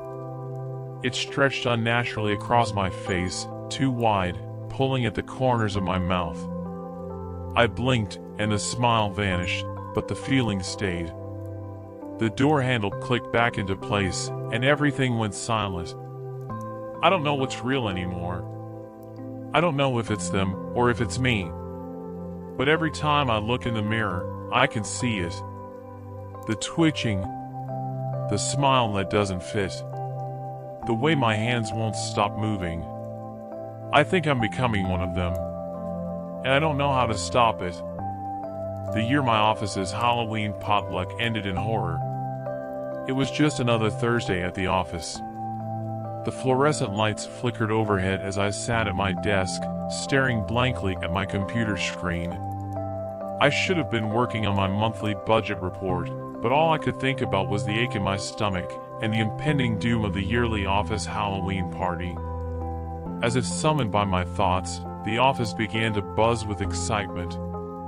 I could hear the chatter of my coworkers from behind my cubicle, hollow laughter and manufactured enthusiasm as they decorated their cubicles with cobwebs, orange lights, and plastic skeletons. It was the same every year, a forced camaraderie that had always felt more like a chore than a celebration. "Hey, Aaron. You ready for the potluck?" Sarah, from accounting, called out as she passed my desk, her bright orange sweater clashing with the bland beige walls. "Yeah, totally," I replied, not bothering to look up from my screen. My heart wasn't in it.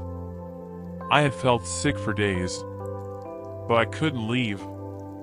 Back-to-back illnesses had drained my sick leave, and my company attendance rating had taken a massive hit. I couldn't afford to miss any more time. Sarah bounced away, leaving me with my thoughts. I never understood the appeal of these office gatherings.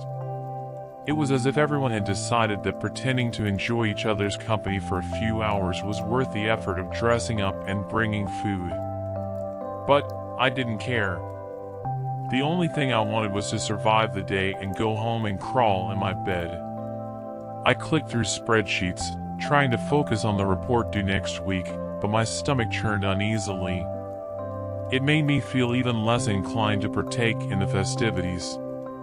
Yet, there I was, making chocolate chip cookies the night before. I had even drizzled on orange icing and pressed some candy corn into them for good measure. "Those look cute," a voice chirped from behind me. It was Susan, the self-proclaimed office party planner. She was wearing a glittery witch hat and a dress covered in plastic bats. "Oh, thanks," I replied, forcing a smile. "Are you going to try my dish?"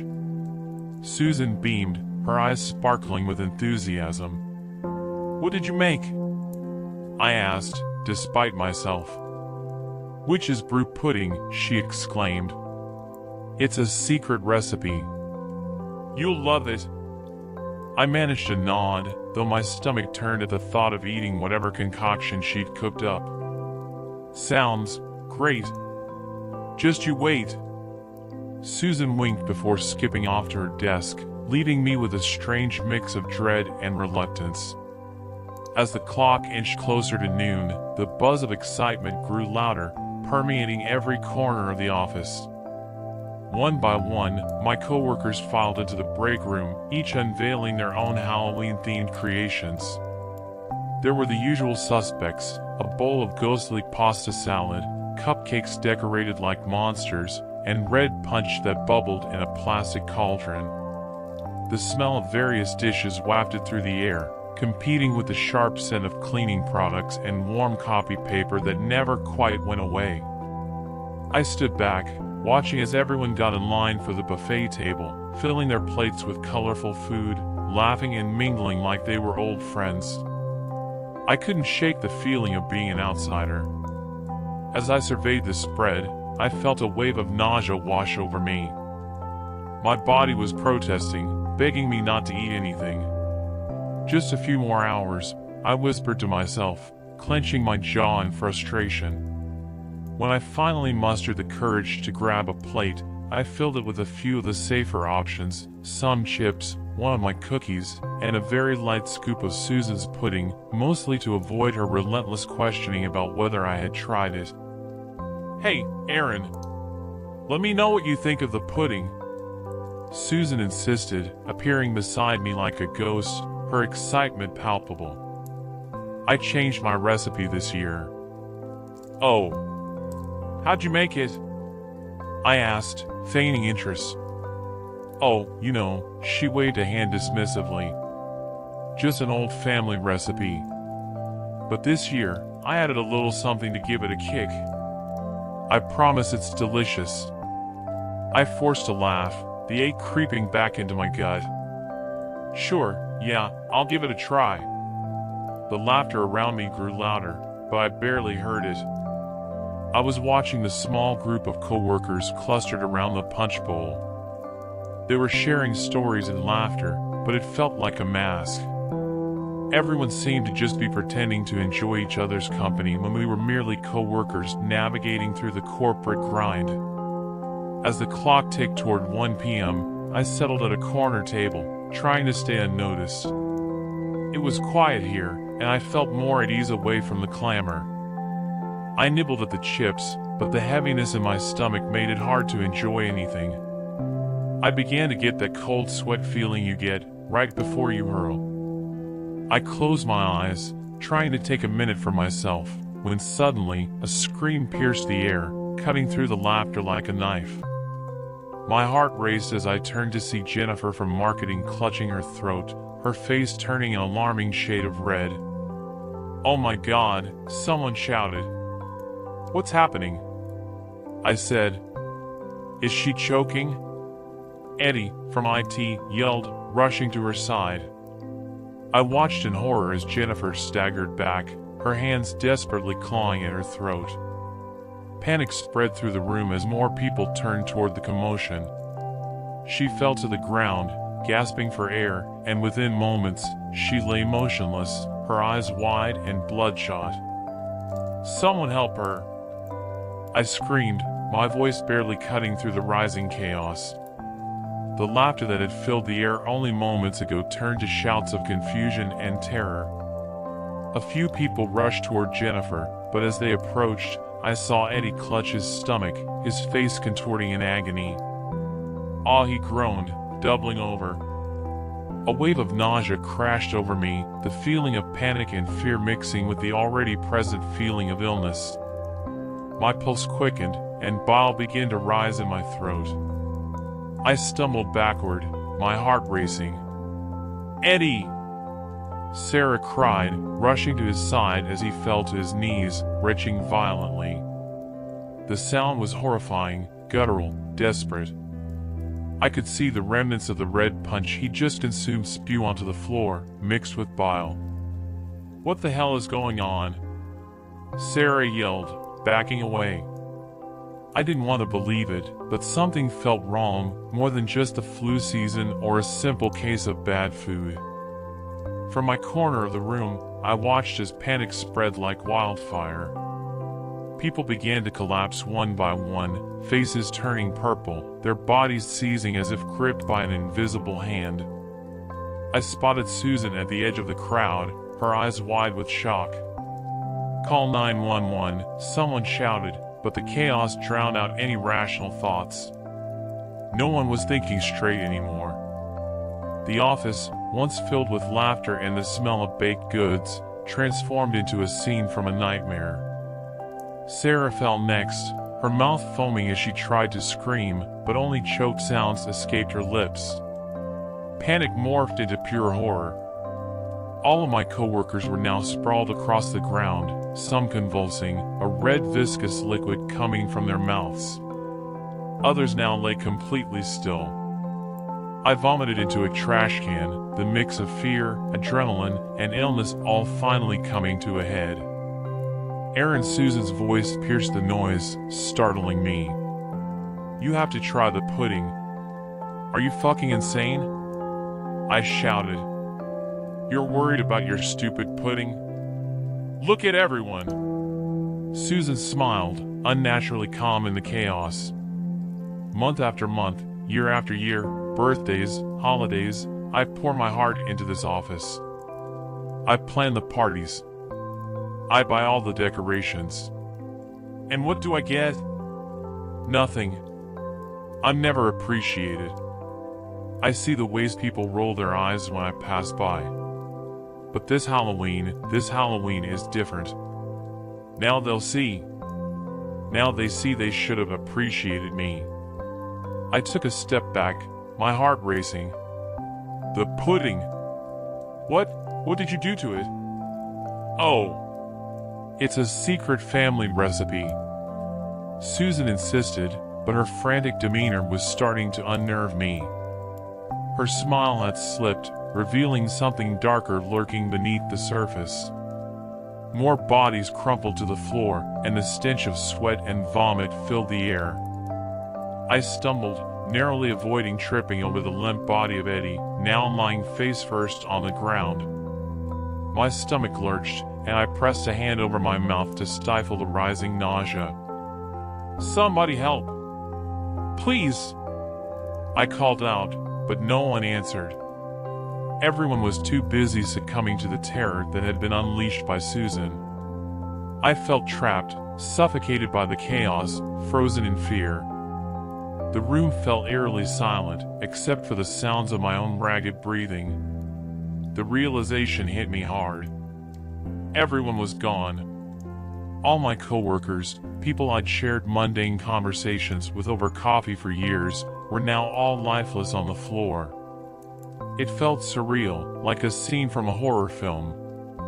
I felt like I was trapped in a bad dream. "Arun," Susan said in a sing-song voice, cutting through my thoughts, and I turned to see her now standing in front of the exit, with a manic gleam in her eyes. "You don't understand. You're going to try it, whether you want to or not." I shook my head, panic flooding my veins. You crazy bitch. You killed them. You poisoned them." Her laughter echoed off the walls, a sharp, discordant sound that sent chills down my spine. "Yes. And now it's your turn." "No!" I screamed, turning to run. I turned around, frantically looking for somewhere to escape to. I dashed into my boss's office, slamming the door behind me and locking it.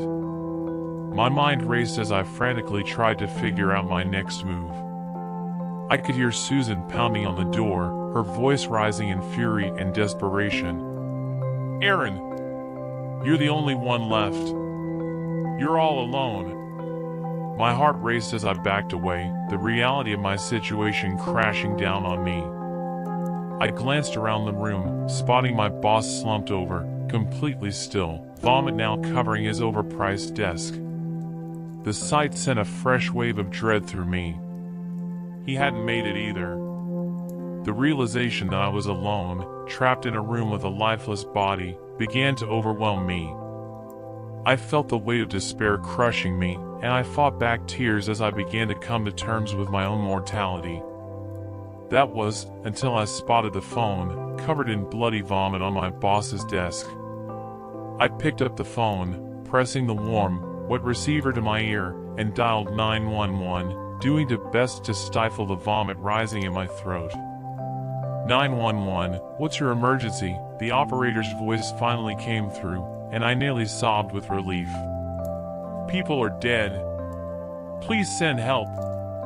I cried, my voice trembling as I glanced back at the door. Sir, can you tell me your location? I stuttered out the address, heart racing. You have to hurry. There's a woman, she's trying to kill me. Stay calm. Help is on the way. Are you in a safe place? I think so, I whispered, glancing toward the door. But she's right outside. She's fucking crazy. Stay where you are, and lock the door. Can you barricade yourself? I looked around frantically, searching for something to use. Just then, the door rattled violently, and Susan's voice slithered through the crack. You can't hide forever, Aaron. You belong with the others. Just a taste, just a little taste. No! I yelled, my voice shaking. Her laughter echoed outside as the operator's voice continued to try and calm me, but it faded into the background as I focused on the sounds around me. I could hear Susan breathing heavily on the other side. I could hear her shuffling and pacing looking for ways to get in. I heard a loud crash and the unmistakable sound of glass shattering. My blood ran cold as I realized she found a way in. She had used a fire extinguisher to break through the glass wall surrounding my boss's office. She pushed her way through the blinds, the bowl of pudding in her hands. Just a little scoop. I promise it won't even hurt. My mind raced as I searched the room for anything that could help me. Get away from me, Susan, I yelled. With an unsettling calm, she dipped her fingers into the pudding and lunged forward. Before I could defend myself, Susan was on me. I tried to fight her off, but she was deceivingly strong. She pressed her fingers to my lips, forcing the sickening mixture toward my mouth. I thrashed, but she was relentless, her laughter echoing off the walls, a twisted melody of joy and madness. After all these years of giving, it's finally my time. Just then, the sound of police echoed through the office hallways. Show us your hands. Susan's face twisted in rage. No, don't take this from me. Eat it, now! The officers approached the office, guns drawn at Susan, but she didn't relent. Instead, she lunged at me harder, eyes wild with fury. A shot rang out, the noise deafening, as one of the officers fired. The sound of impact splattered against the wall beside me. Susan crumpled to the ground, her eyes wide. Blood and brains sprayed across the office, a gruesome painting that covered me in the aftermath of her madness. As the officers rushed to my side, the chaos around us dulled into an eerie stillness. They called for backup, but all I could do was stare at Susan, lifeless on the floor, her bowl of poison now spilling onto the carpet. Days later, the investigation unveiled the horror of Susan's obsession. They discovered her home, a shrine dedicated to her co-workers, adorned with clippings, printed emails, photographs, and a diary filled with erratic writings. Each page revealed her unhinged thoughts, rants about how no one appreciated her, how she felt invisible. While I survived, that day has stuck with me forever. After receiving a sizable settlement from the company, I moved cities and now work retail. No more office parties. No more cubicles, and most definitely, no more Halloween potlucks. I was uploaded into a computer. This might seem rushed. I may end up leaving details out in the moment. I don't know how much time I have to type this out. In hindsight, spectacular as it always is, I should have known better than to apply for an internship under a man I'd never heard of. I kind of just started applying to them in a blind panic, though, after getting rejected too many times. This was the first I heard back positively from, so I went with it without waiting for more options. Dr. Henry Dalton, completely unknown even in his own field of computer science. One single internship opening. I expected that to mean he already had other employees and interns, but when I showed up at his meager little office downtown, I very quickly discovered what it actually meant. I was going to be the only other person working with him. His office is just a rented-out studio filled up with projects and technology. I thought I was at the wrong place at first, but when I knocked, the door swung open before I'd even stopped. Dr. Dalton is a pretty tall, gangly guy with sloppy brown hair and glasses with eyes that look like they've never torn away from a screen in his life. He looked down at me almost judgmentally before bothering to speak. "You're the intern I hired, right?" Deep and gravelly, the voice of a smoker. I bit back my hesitation and nodded. "That's me. Priscilla Jennings?" "Yeah, the comp-sci major." He waved dismissively and let me in. "I'll let you know now, the empirical research I'm working on right now is pretty unheard of outside of science fiction. I don't have anyone else lined up though, so please stay." I gave him a look when his back was turned. "Okay." Stepping inside, I got a full view of his mess of a studio. It was midday, but the office was dark, blackout curtains pulled over the windows and the door. The whole space was only illuminated by the countless computer screens and devices, as well as something that looked like a prison's electric chair more than anything. I caught myself staring at that in particular, wondering about it after what he just said, but Dr. Dalton cut right to the chase before I could get any questions out. "Computers, whole different world. You know, you study them too. It's an accessible world. What if it could be more accessible, though?" He began rambling. "VR is great and all, but nothing in there is real. It's just line after line after line of code. How does one make it real? And how does it feel different from the code if we could make it real?" I was already lost.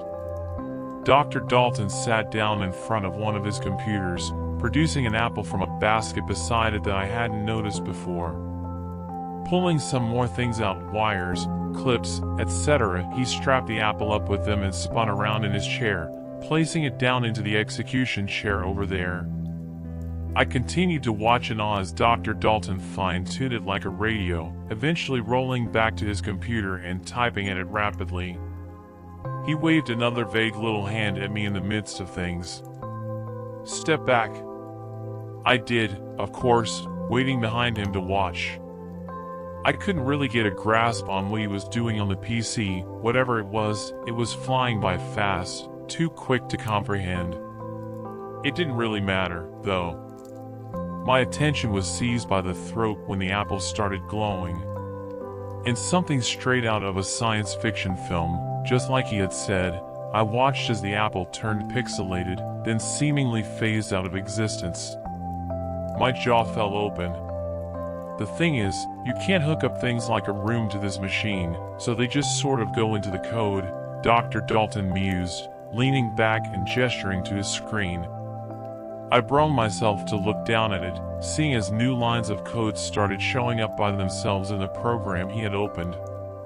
Which isn't the end of the world, but if there's a space inside there that they exist, I can't see or access it without something to view it in. Nothing's worked with that so far. I'm hoping your assistance will get me there quicker, to be able to see inside the code. Between the lines, if you would. I found myself pretty speechless, all my thoughts still convoluted from what all I'd just seen. It took me a moment to gather my words. Well, I've never seen anything like this in real life. I'm not exactly sure. Dr. Dalton cut me off with another wave. I wasn't expecting experience, so don't put that on your own shoulders. Just another set of educated eyes. No graduates will look twice at what I have to offer. They don't think it's true or worth anything if it is. But you'll get paid even if this doesn't pan out. Win-win. I pulled myself a bit closer back to reality again. Right. I'll do my best. You will. It only functions on this computer right now, so I'll show you. We spent most days huddled over the one computer that allowed for this, uploading objects in growing size and trying to figure out what exactly happened to them when they entered the world of code. It didn't seem to ever make any more sense. Every new line added nothing. We could put things in, but never see them or take them back out.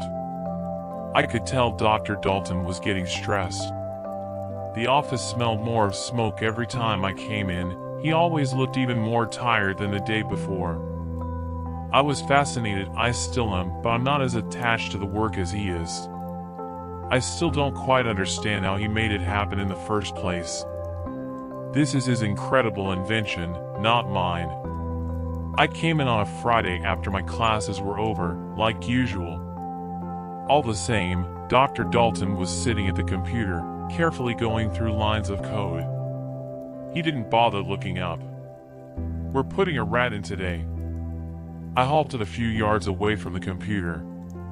What? I found a rat in the vent and we're uploading it.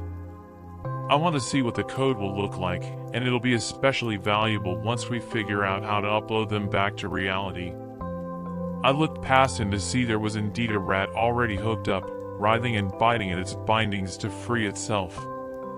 I felt my heart sink into my stomach. Isn't that a bit cruel? I asked him, glancing his way again. Science doesn't progress without a little bit of risk, he responded tiredly, beginning the uploading process like always.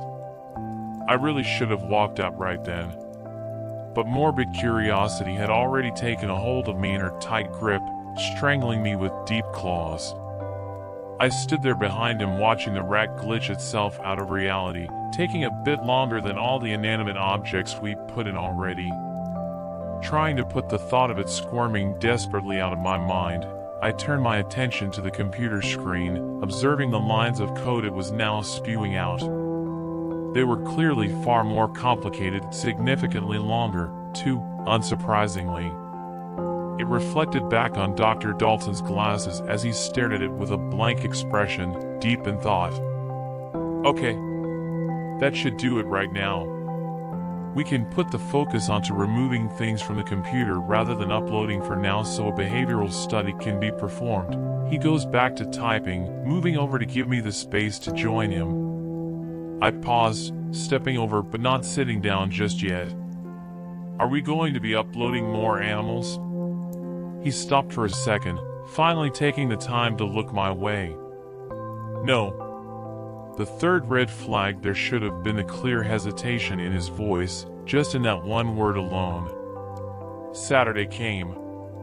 I don't usually come in then, but he asked me to. So there I was. When I arrived, Dr. Dalton was pacing around. Not unusual, but it put me more on edge after yesterday. Did you need something specific today, Doctor?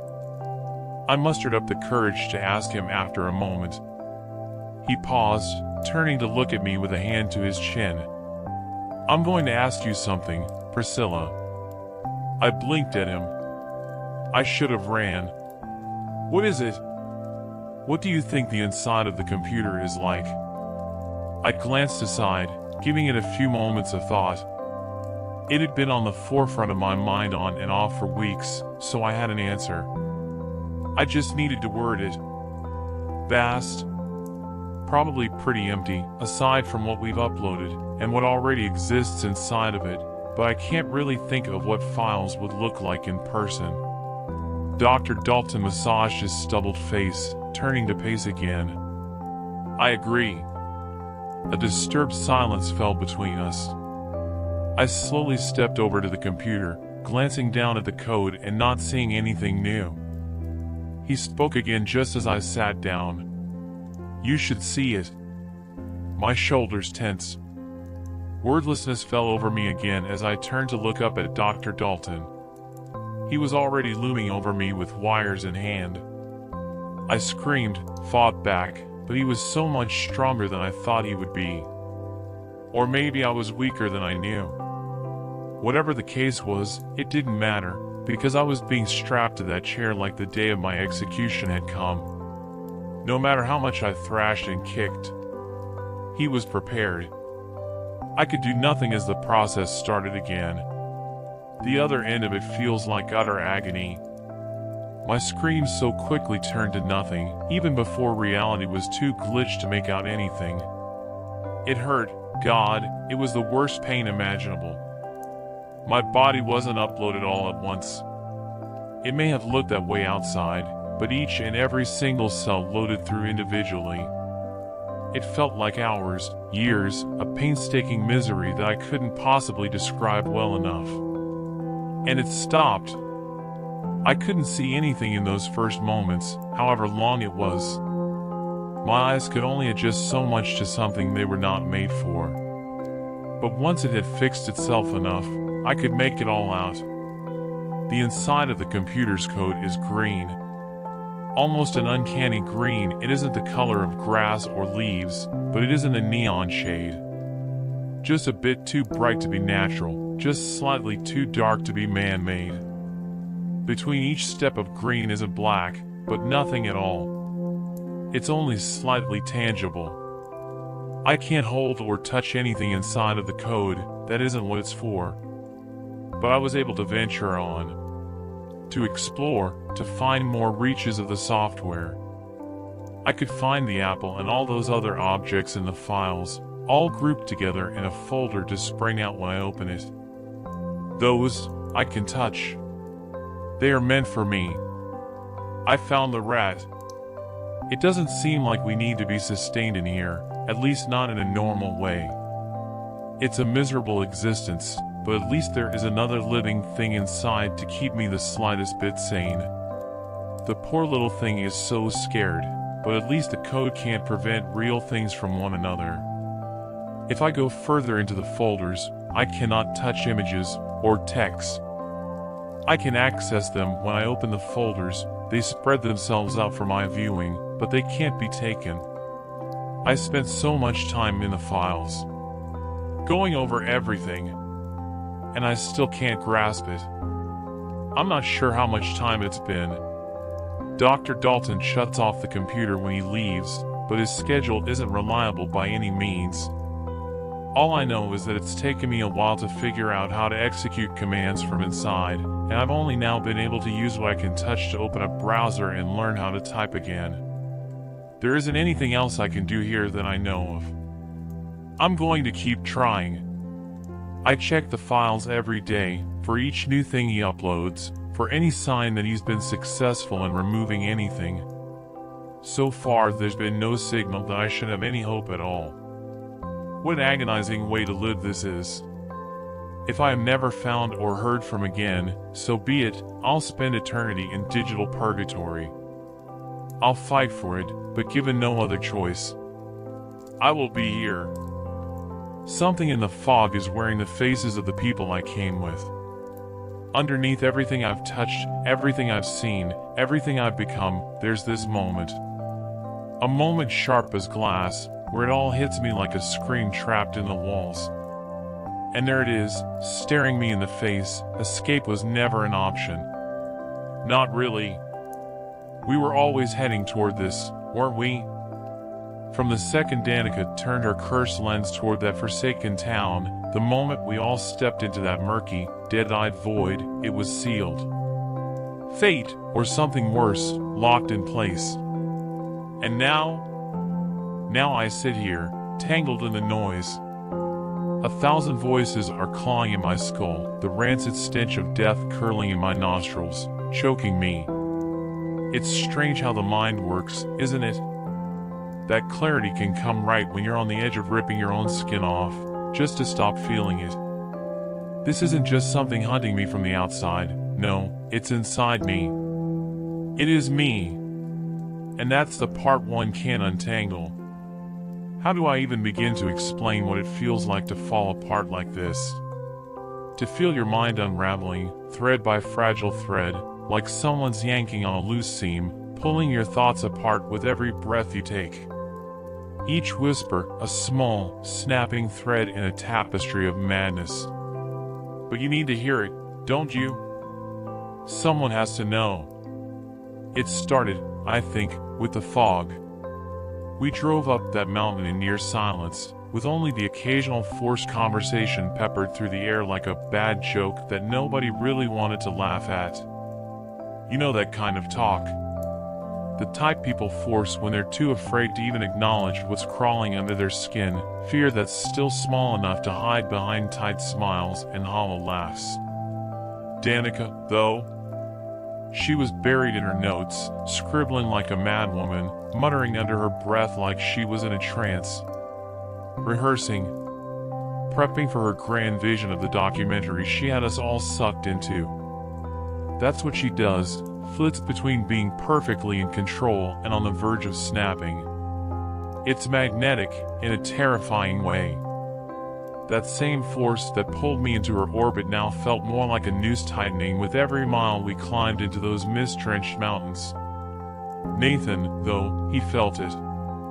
He kept glancing back, eyes wide and glassy, like he was waiting for me to say something. To give him an out.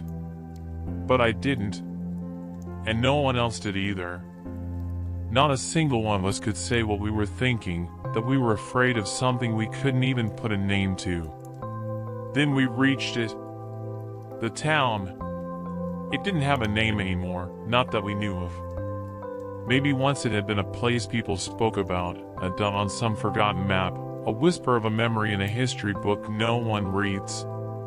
Now, though, it was nothing more than a graveyard of rotting houses, crumbling under the weight of fog that clung like a wet, heavy thing, suffocating.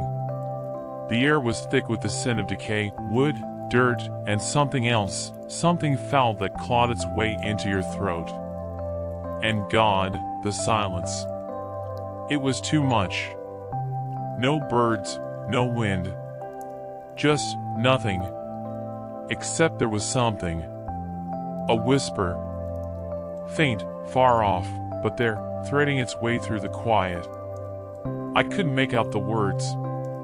Maybe that's why it was so terrifying. Danica, predictably, was the first to break the silence. "This is perfect," she breathed, eyes wide with a sick kind of excitement. It made me want to vomit. But I didn't say anything. I just watched as she pulled out her camera, her eyes gleaming with that twisted ambition. I wanted to scream at her. But I didn't. I couldn't. Instead, I stayed quiet and followed as she filmed the ghost of a place.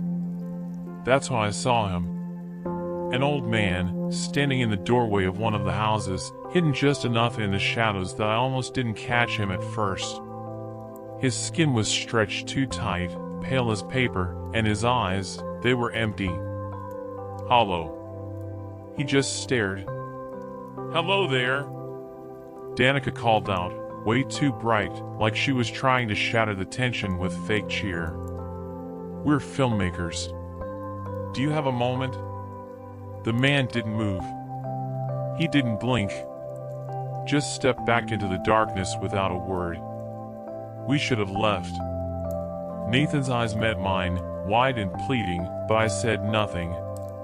And deeper we went. Into the mist. Into the nightmare. That night, the whispers started.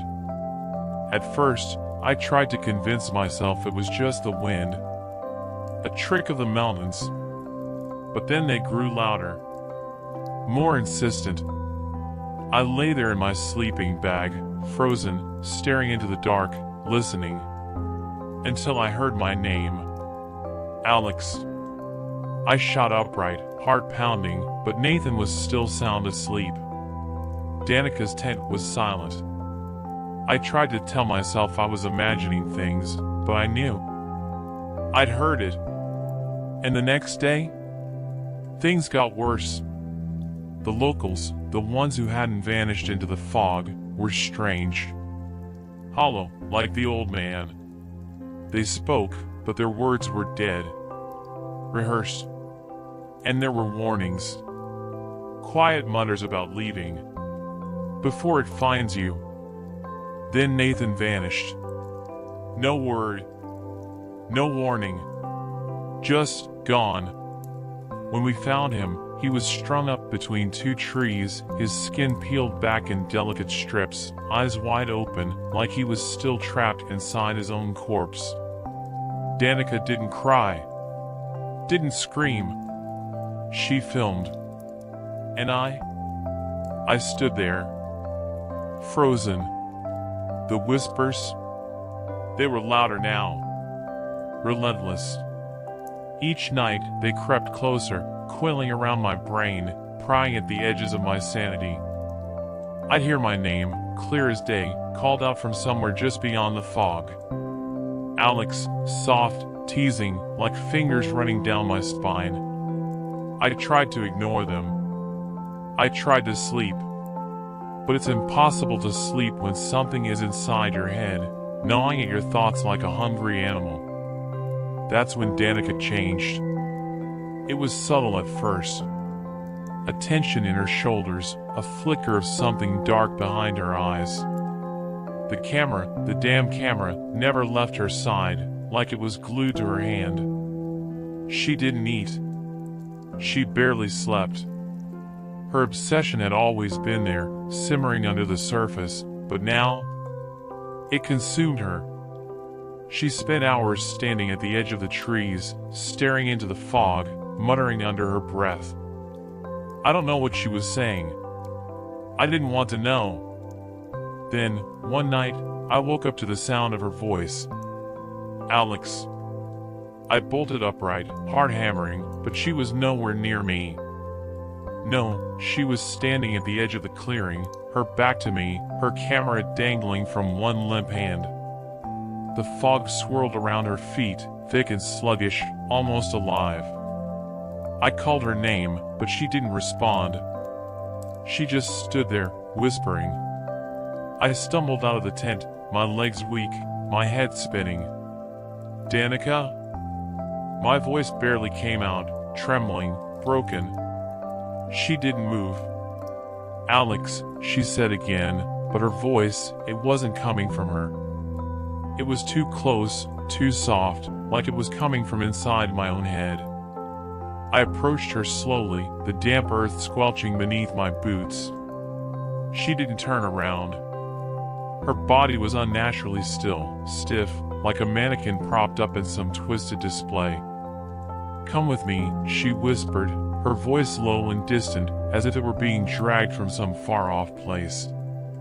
You need to see. Her head turned toward me, slowly, too slowly, and when I saw her face, my blood ran cold. It wasn't her.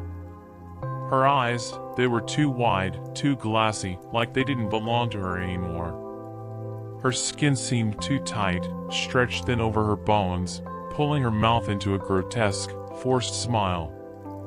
And then she turned, without another word, and began walking into the trees. I wanted to scream.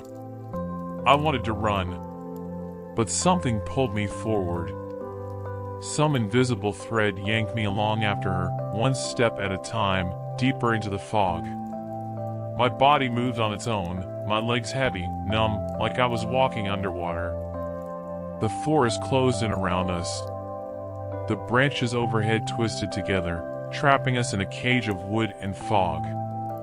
The air was thick with it, so thick I could hardly breathe, each step pulling me deeper into some unseen horror. Danica stopped in front of an ancient tree, its bark blackened and cracked, the branches above like skeletal arms reaching into the dark sky. She didn't move. Didn't blink. She just stared. And then she began to peel. Her fingers dug into her own face, nails sinking into her flesh, and she pulled. The skin came away easily, too easily, as if it had never really been hers. No scream, no sound, just the wet, sickening noise of skin tearing from muscle. I wanted to run, to turn away, but my feet were glued to the ground. My breath came in shallow, ragged gasps as I watched her strip herself down, revealing the raw, glistening muscle beneath, her eyes still wide, still empty. Then she turned toward me, her skinless face gleaming in the moonlight, and smiled that same twisted, unnatural smile. "Come closer," she whispered, her voice too sweet, too soft, as though she were offering me a gift. "I want to show you something." I tried to shake my head, to back away, but my body wouldn't listen. I was trapped in place, rooted to the spot by the sheer, suffocating terror of it all. And then she lunged. I threw myself backward, barely escaping her grasp, scrambling on all fours as she advanced, her fingers slick with blood, her muscles twitching beneath the exposed bone.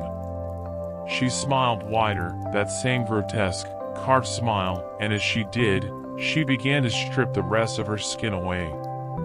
The sound was worse this time, wet and heavy, like fabric being torn, but thicker, more final.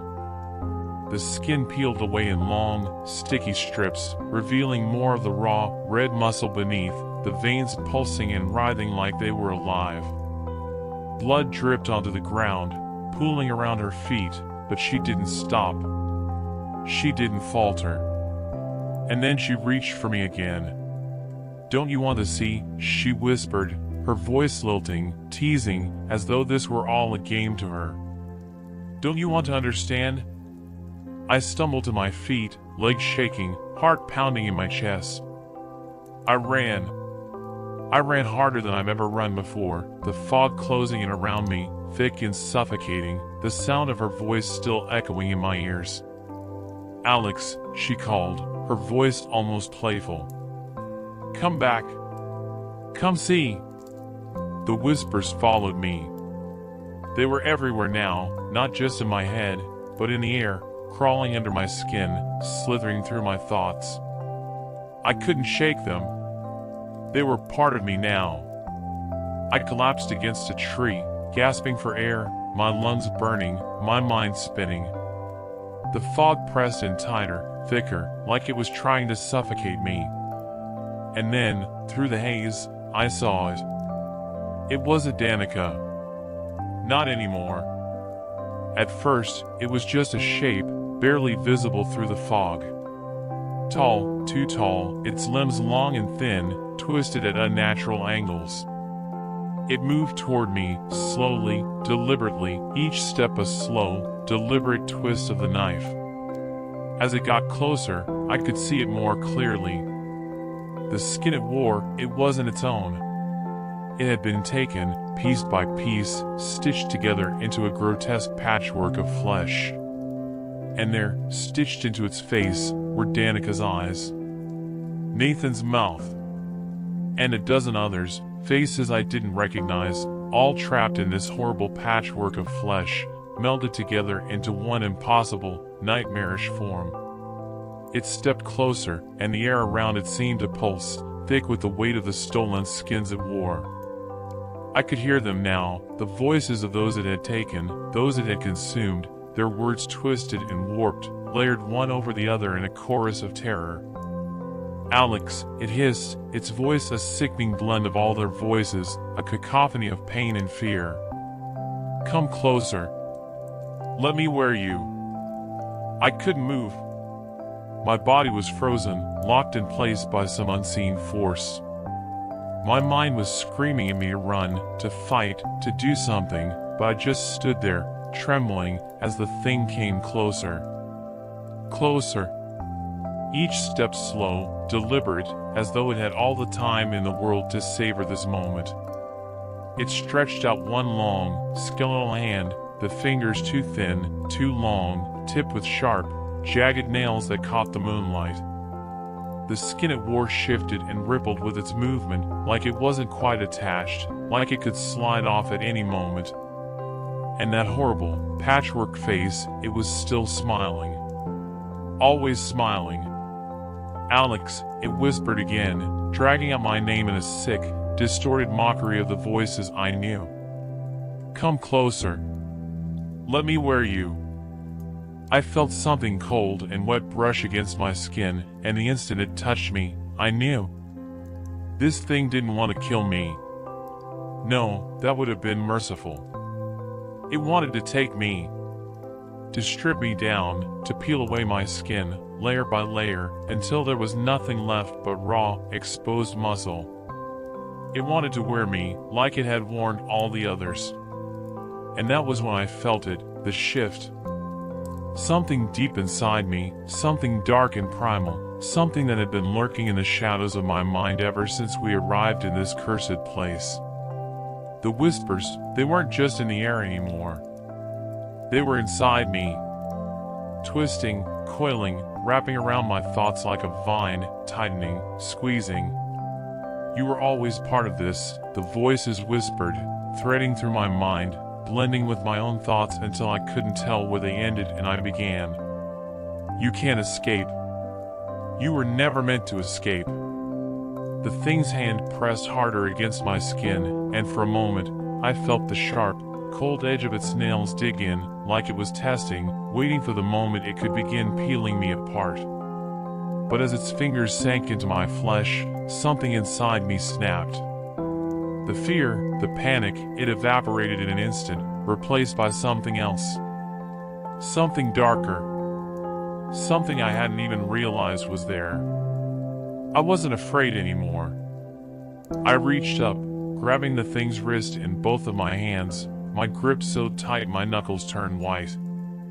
Its skin felt wrong, too soft, too wet, like it was barely holding together. I could feel it shifting beneath my fingers, slipping over the bone like it was alive. And then, in one swift motion, I pulled. The skin tore away with a wet, sickening rip, and the thing let out a low, rasping hiss that sounded like a dozen voices gasping all at once.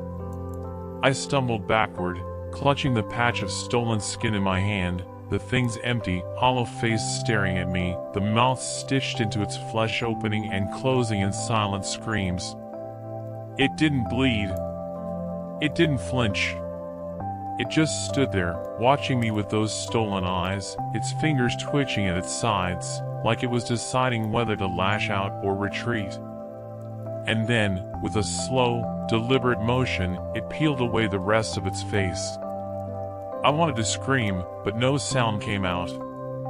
The skin slid off like a mask, revealing the raw, exposed muscle beneath, the veins throbbing and twitching in the cool night air. The faces of the people it had taken, Danica, Nathan, all the others, they were still there, hanging loosely from its body, their eyes wide and staring, their mouths moving soundlessly. It smiled again, a grotesque, skinless grin, and took a step toward me. I didn't wait. I ran. The fog swallowed me whole as I bolted through the trees, branches whipping in my face, the ground slick and wet beneath my feet. I could hear the thing behind me, moving through the mist like it was part of it, its footsteps slow and steady, deliberate. It didn't need to hurry. It knew I couldn't outrun it forever. The whispers were everywhere now, louder than ever, echoing through the fog, through the trees, through my own thoughts. They weren't just calling my name anymore, they were laughing. Taunting. "You can't run, Alex. You were always part of this. You've always been part of this." My breath came in short, ragged gasps, my lungs burning with every step, but I couldn't stop. I wouldn't stop. I had to get away. I had to find some way, any way, to escape. But deep down, I knew. I knew there was no escaping this. Not really. The whispers had told me as much. This wasn't just some nightmare I could wake up from. This was something deeper. Something older. something that had been waiting for me all along. I tripped, my foot catching on a root, and I went down hard. The wind knocked out of me as I hit the ground. The world spun, the fog swirling around me, thick and suffocating, pressing in on all sides. And then I saw it. It was standing over me, its hollow, patchwork face gazing down at me with those dead, stolen eyes. It tilted its head to one side, almost curious, like it was studying me, deciding how best to take me apart.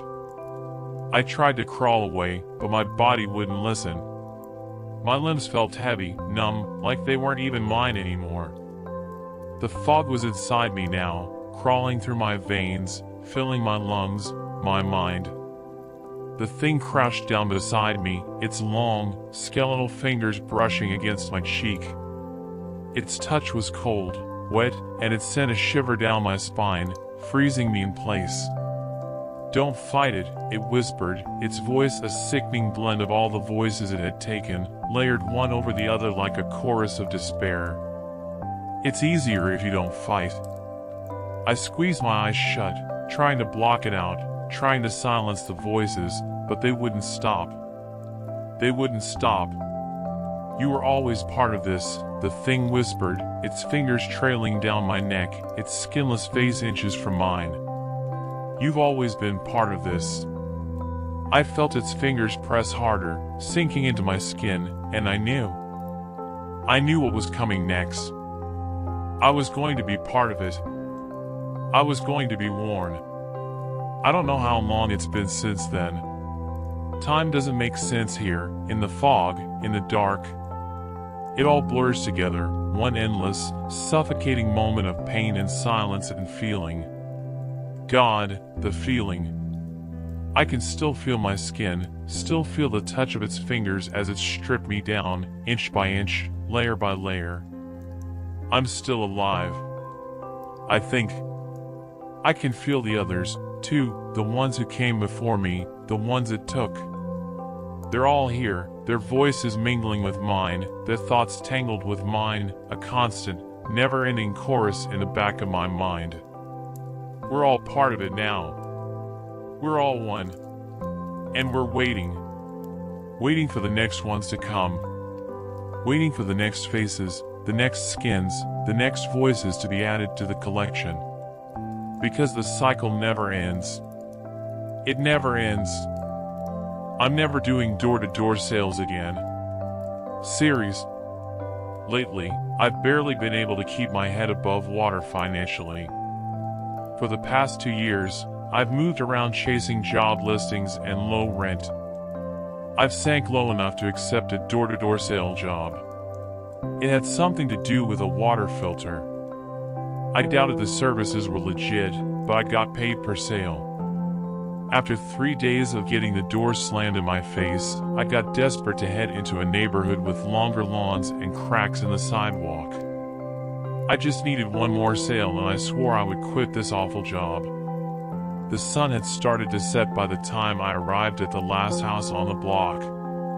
I considered not bothering with it. One of the front windows was broken with nothing but cardboard keeping the insects out. I regret ever going up the wooden front steps to knock on the door. A few seconds passed of silence after my short knocks.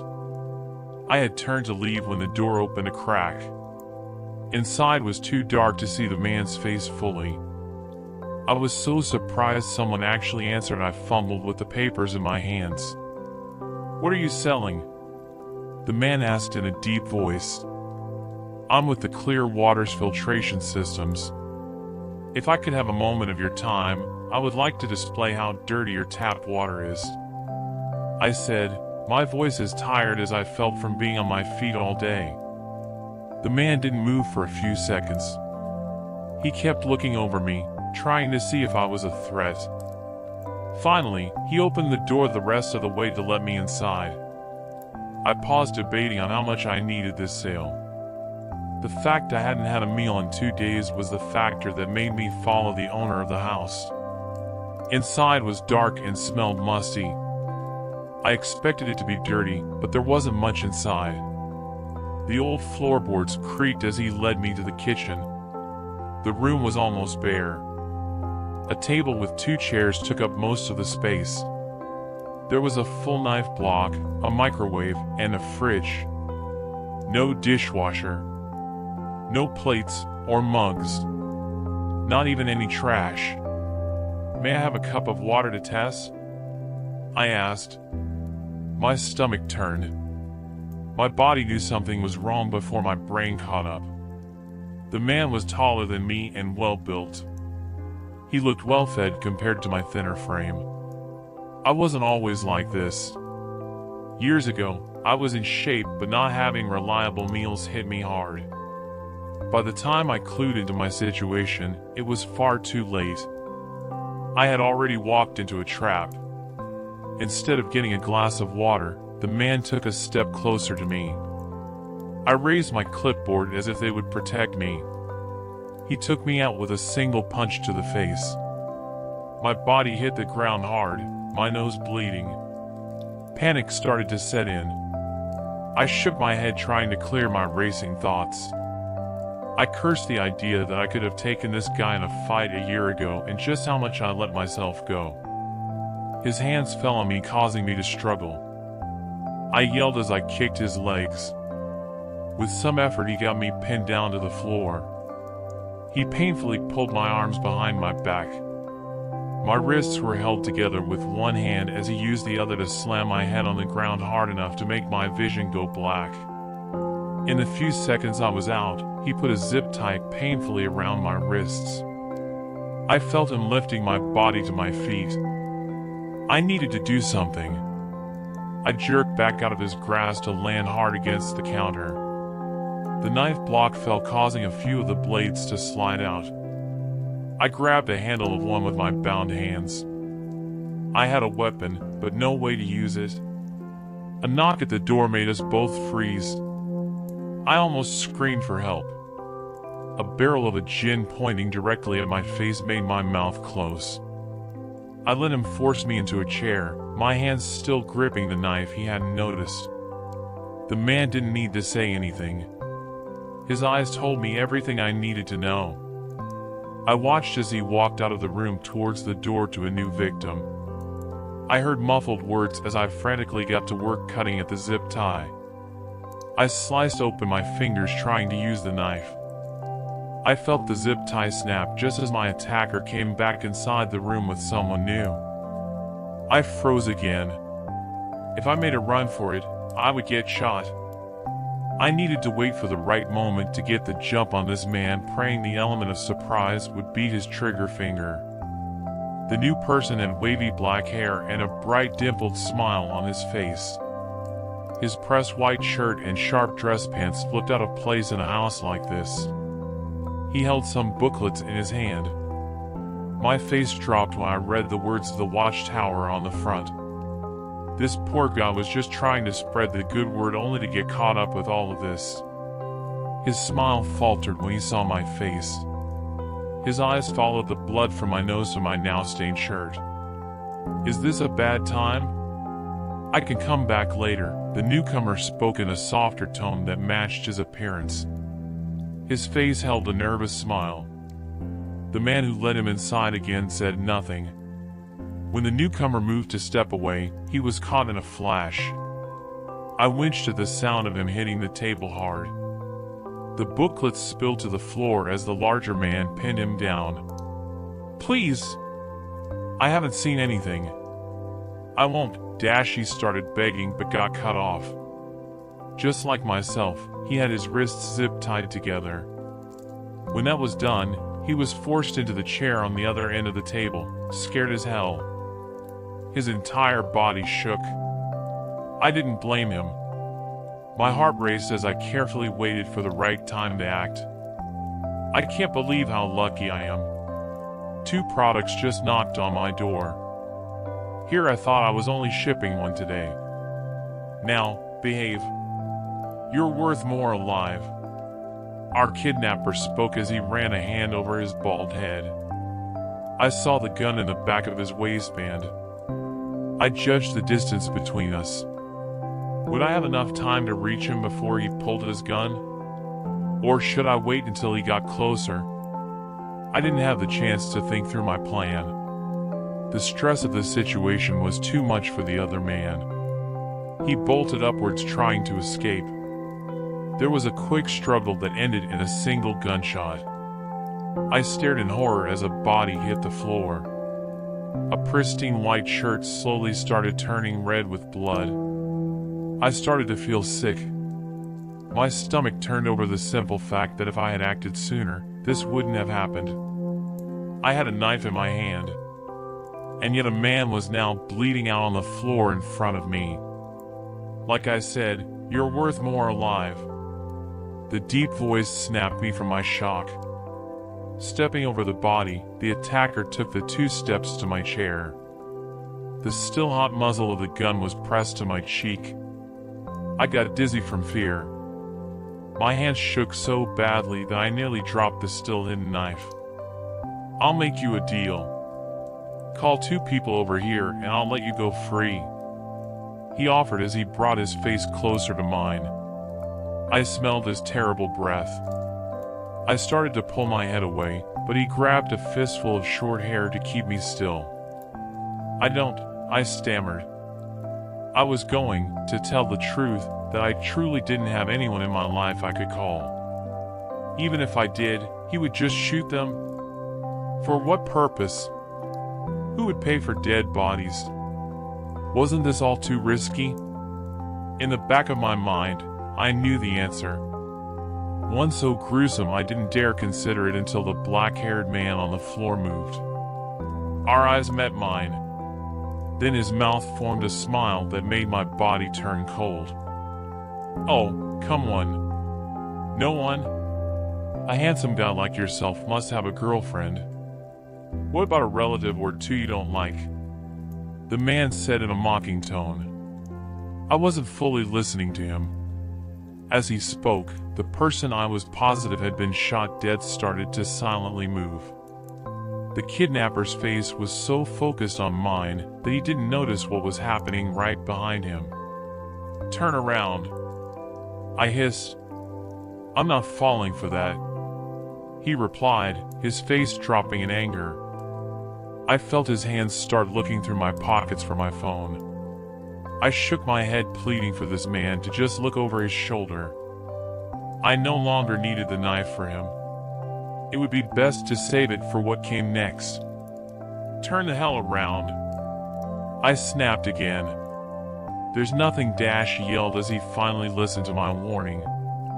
He moved to be face to face with the man he just shot. I watched in disbelief as the thing I assumed to be a person got on all fours to climb up the table, not making a sound. It easily scaled the wall to stand on the ceiling as if that was normal. A wide dimpled smile appeared on his face when the bald man finally saw what he invited into his house. To his credit, the man raised the gun faster than expected. His wrist was caught and snapped in one fluid motion. His cry of pain was cut short. He was swiftly tossed across the room, denting the cheap drywall on the other side. I caught the eyes of the monster before me. He gave a wink before jumping down from the ceiling. Sit tight, he said in a gentle voice I didn't trust. I needed to run. If this monster was focused on the other man, I had a chance to get away. I looked down at the blood-stained floor, also covered in religious pamphlets. WWJD had been written on the top of one of them. My face twitched into an annoyed smile for a second. I hated what I got myself into. I watched as the bald man got hauled back to his feet. His wrist was bruised and swollen, his head bleeding from going through the drywall. His body was forced into a chair by the strength of the false Jehovah's Witnesses. The chair was spun around so they were face to face. I gripped the knife tighter, waiting for whatever horrors I may see shortly. You were saying we were products. Who's your buyer? Is it Mr. Shark or something else? The dark-haired man asked in a forced, kind voice. He pinned down the other man's wrists to the chair. When that didn't fully work, he forced a knee into his stomach. "Fuck you." If the seller ratted out his buyer, he would be placing a target on his back. If he didn't give up the information now, he would be tortured. Spilling what he knew saved him a great deal of pain, however his pride wouldn't allow it. For a moment, I thought they were at a stalemate. But monsters have a way of making people talk. A small tube with a point at the end came out of the dark-haired man's mouth. I jumped when it shot out directly into the corner of the bald man's eye. He let out a cut-off scream, then his body froze into place. When the tube slid out, only a small amount of blood trickled down his cheek. I saw the sheer terror in his frozen expression. Whatever this creature did, it made it impossible for him to fight back. We could have done this the easy way. Actually, so far, you've made my job very easy by letting me inside. Your greed made you take risks. Your gun gave you confidence. Such a shame you won't be able to learn from your mistakes. I expected this monster to sound cruel, but he used the same voice as he did when he first walked into the room. The fact he sounded so normal made my skin crawl. He raised both hands beside the bald head. His index fingers suddenly transformed into sharp curved claws that reminded me of insect legs. He placed the tip of a finger on the back of the man's head, slowly tracing a circle that connected in the front. If I had eaten recently, I would have thrown up at the sight of the top part of this person's head cleanly being lifted off, showing an exposed brain slowly pulsing. If I was a stronger person, I would have attacked the creature while it was distracted. Instead, I shut my eyes tight when the face of the monster in front of me changed. It went from a dimpled smile to a face opening into 4 segments. I didn't get a good enough look at it to see just how terrible this monster really was. But I heard some of it. The awful noises of a terrible mouth gorging on a gruesome meal. I didn't know how long I kept my eyes closed. It could have been minutes or an hour. There was a chance that because I wasn't a target, this creature may let me leave unharmed. I should have begged for my life to get that slim chance of walking away. I did something stupid. I decided the world didn't need a monster like this one, and I needed to do something about it. I felt a hand fall on my shoulder. In a flash, I brought down the knife into this creature's neck. His face returned to normal. An offended expression appeared on his face. "Oh," he said without any pain in his voice. At least I caught him slightly off guard. I stood up, grabbing his hand. He was confused enough to not shake out of my grasp long enough to let me do what I wanted. A burning sensation came from our hands. It jolted him enough to toss me into the counter. I expected that. I was now within reach of the knives and the only weapon in the room. If I went for them to start with, he would have stopped me. I needed to make him push me over here. My vision became blurry from stress and my empty stomach. I forced myself to move. In a second, he covered the distance between us. My goal was to cut off his head. Most creatures couldn't live after being decapitated. The knives were good enough to cut through bone. I needed to put extra power into them. Power my weak body didn't have. Within seconds, my attack failed. I'd gotten a few more knives into his body, but he had me by the throat. My vision fading and my body weak. I saw his face open, ready for another meal. A loud thump from upstairs made him pause. His face returned to a human one. His grip lessened enough for me to breathe but not escape. He said, 3 products, right? Let's go see who the third person is. The monster said, his dimpled smile returning. I didn't have the strength to fight him. I struggled in vain as he dragged me up the stairs to the bedroom where the noise came from. Again, I was tossed aside as he walked over to the shaking closet door. My legs buckled as I stood up. I needed to find a weapon, anything to stop him. I refused to give this monster one more meal. My heart dropped when small feet rushed out of the closet when the door opened. A child, no more than 4, attached themselves to the man's leg, crying for their father. My mouth became dry as he reached down to pick the child up, looking over the dirty, tear-stained face. I had to do something. As I looked around in the empty room for something useful, something unthinkable happened. The poor child wrapped small arms around the man's neck and started to sob. Carefully, he raised his hands to better support the tiny body. His head slowly turned to let his eyes meet mine. My mouth slightly fell open at his expression. I swear I saw stars in his eyes. At first, I assumed his favorite meal was tender children's flesh, but it dawned on me that wasn't the case. It's so cute. The tension in my body drains after those words. I fell to the floor, exhausted in more ways than one. If you try to hurt this kid, I'll kill you. I warned even though I knew that wouldn't happen. Go find some soap.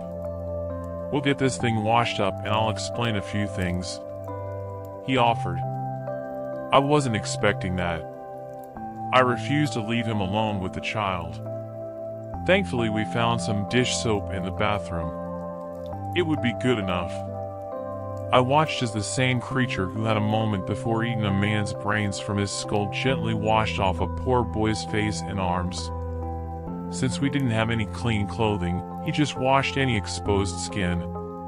The kindness was enough to soothe the boy. The moment he was dried off, he fell asleep in the man's arms.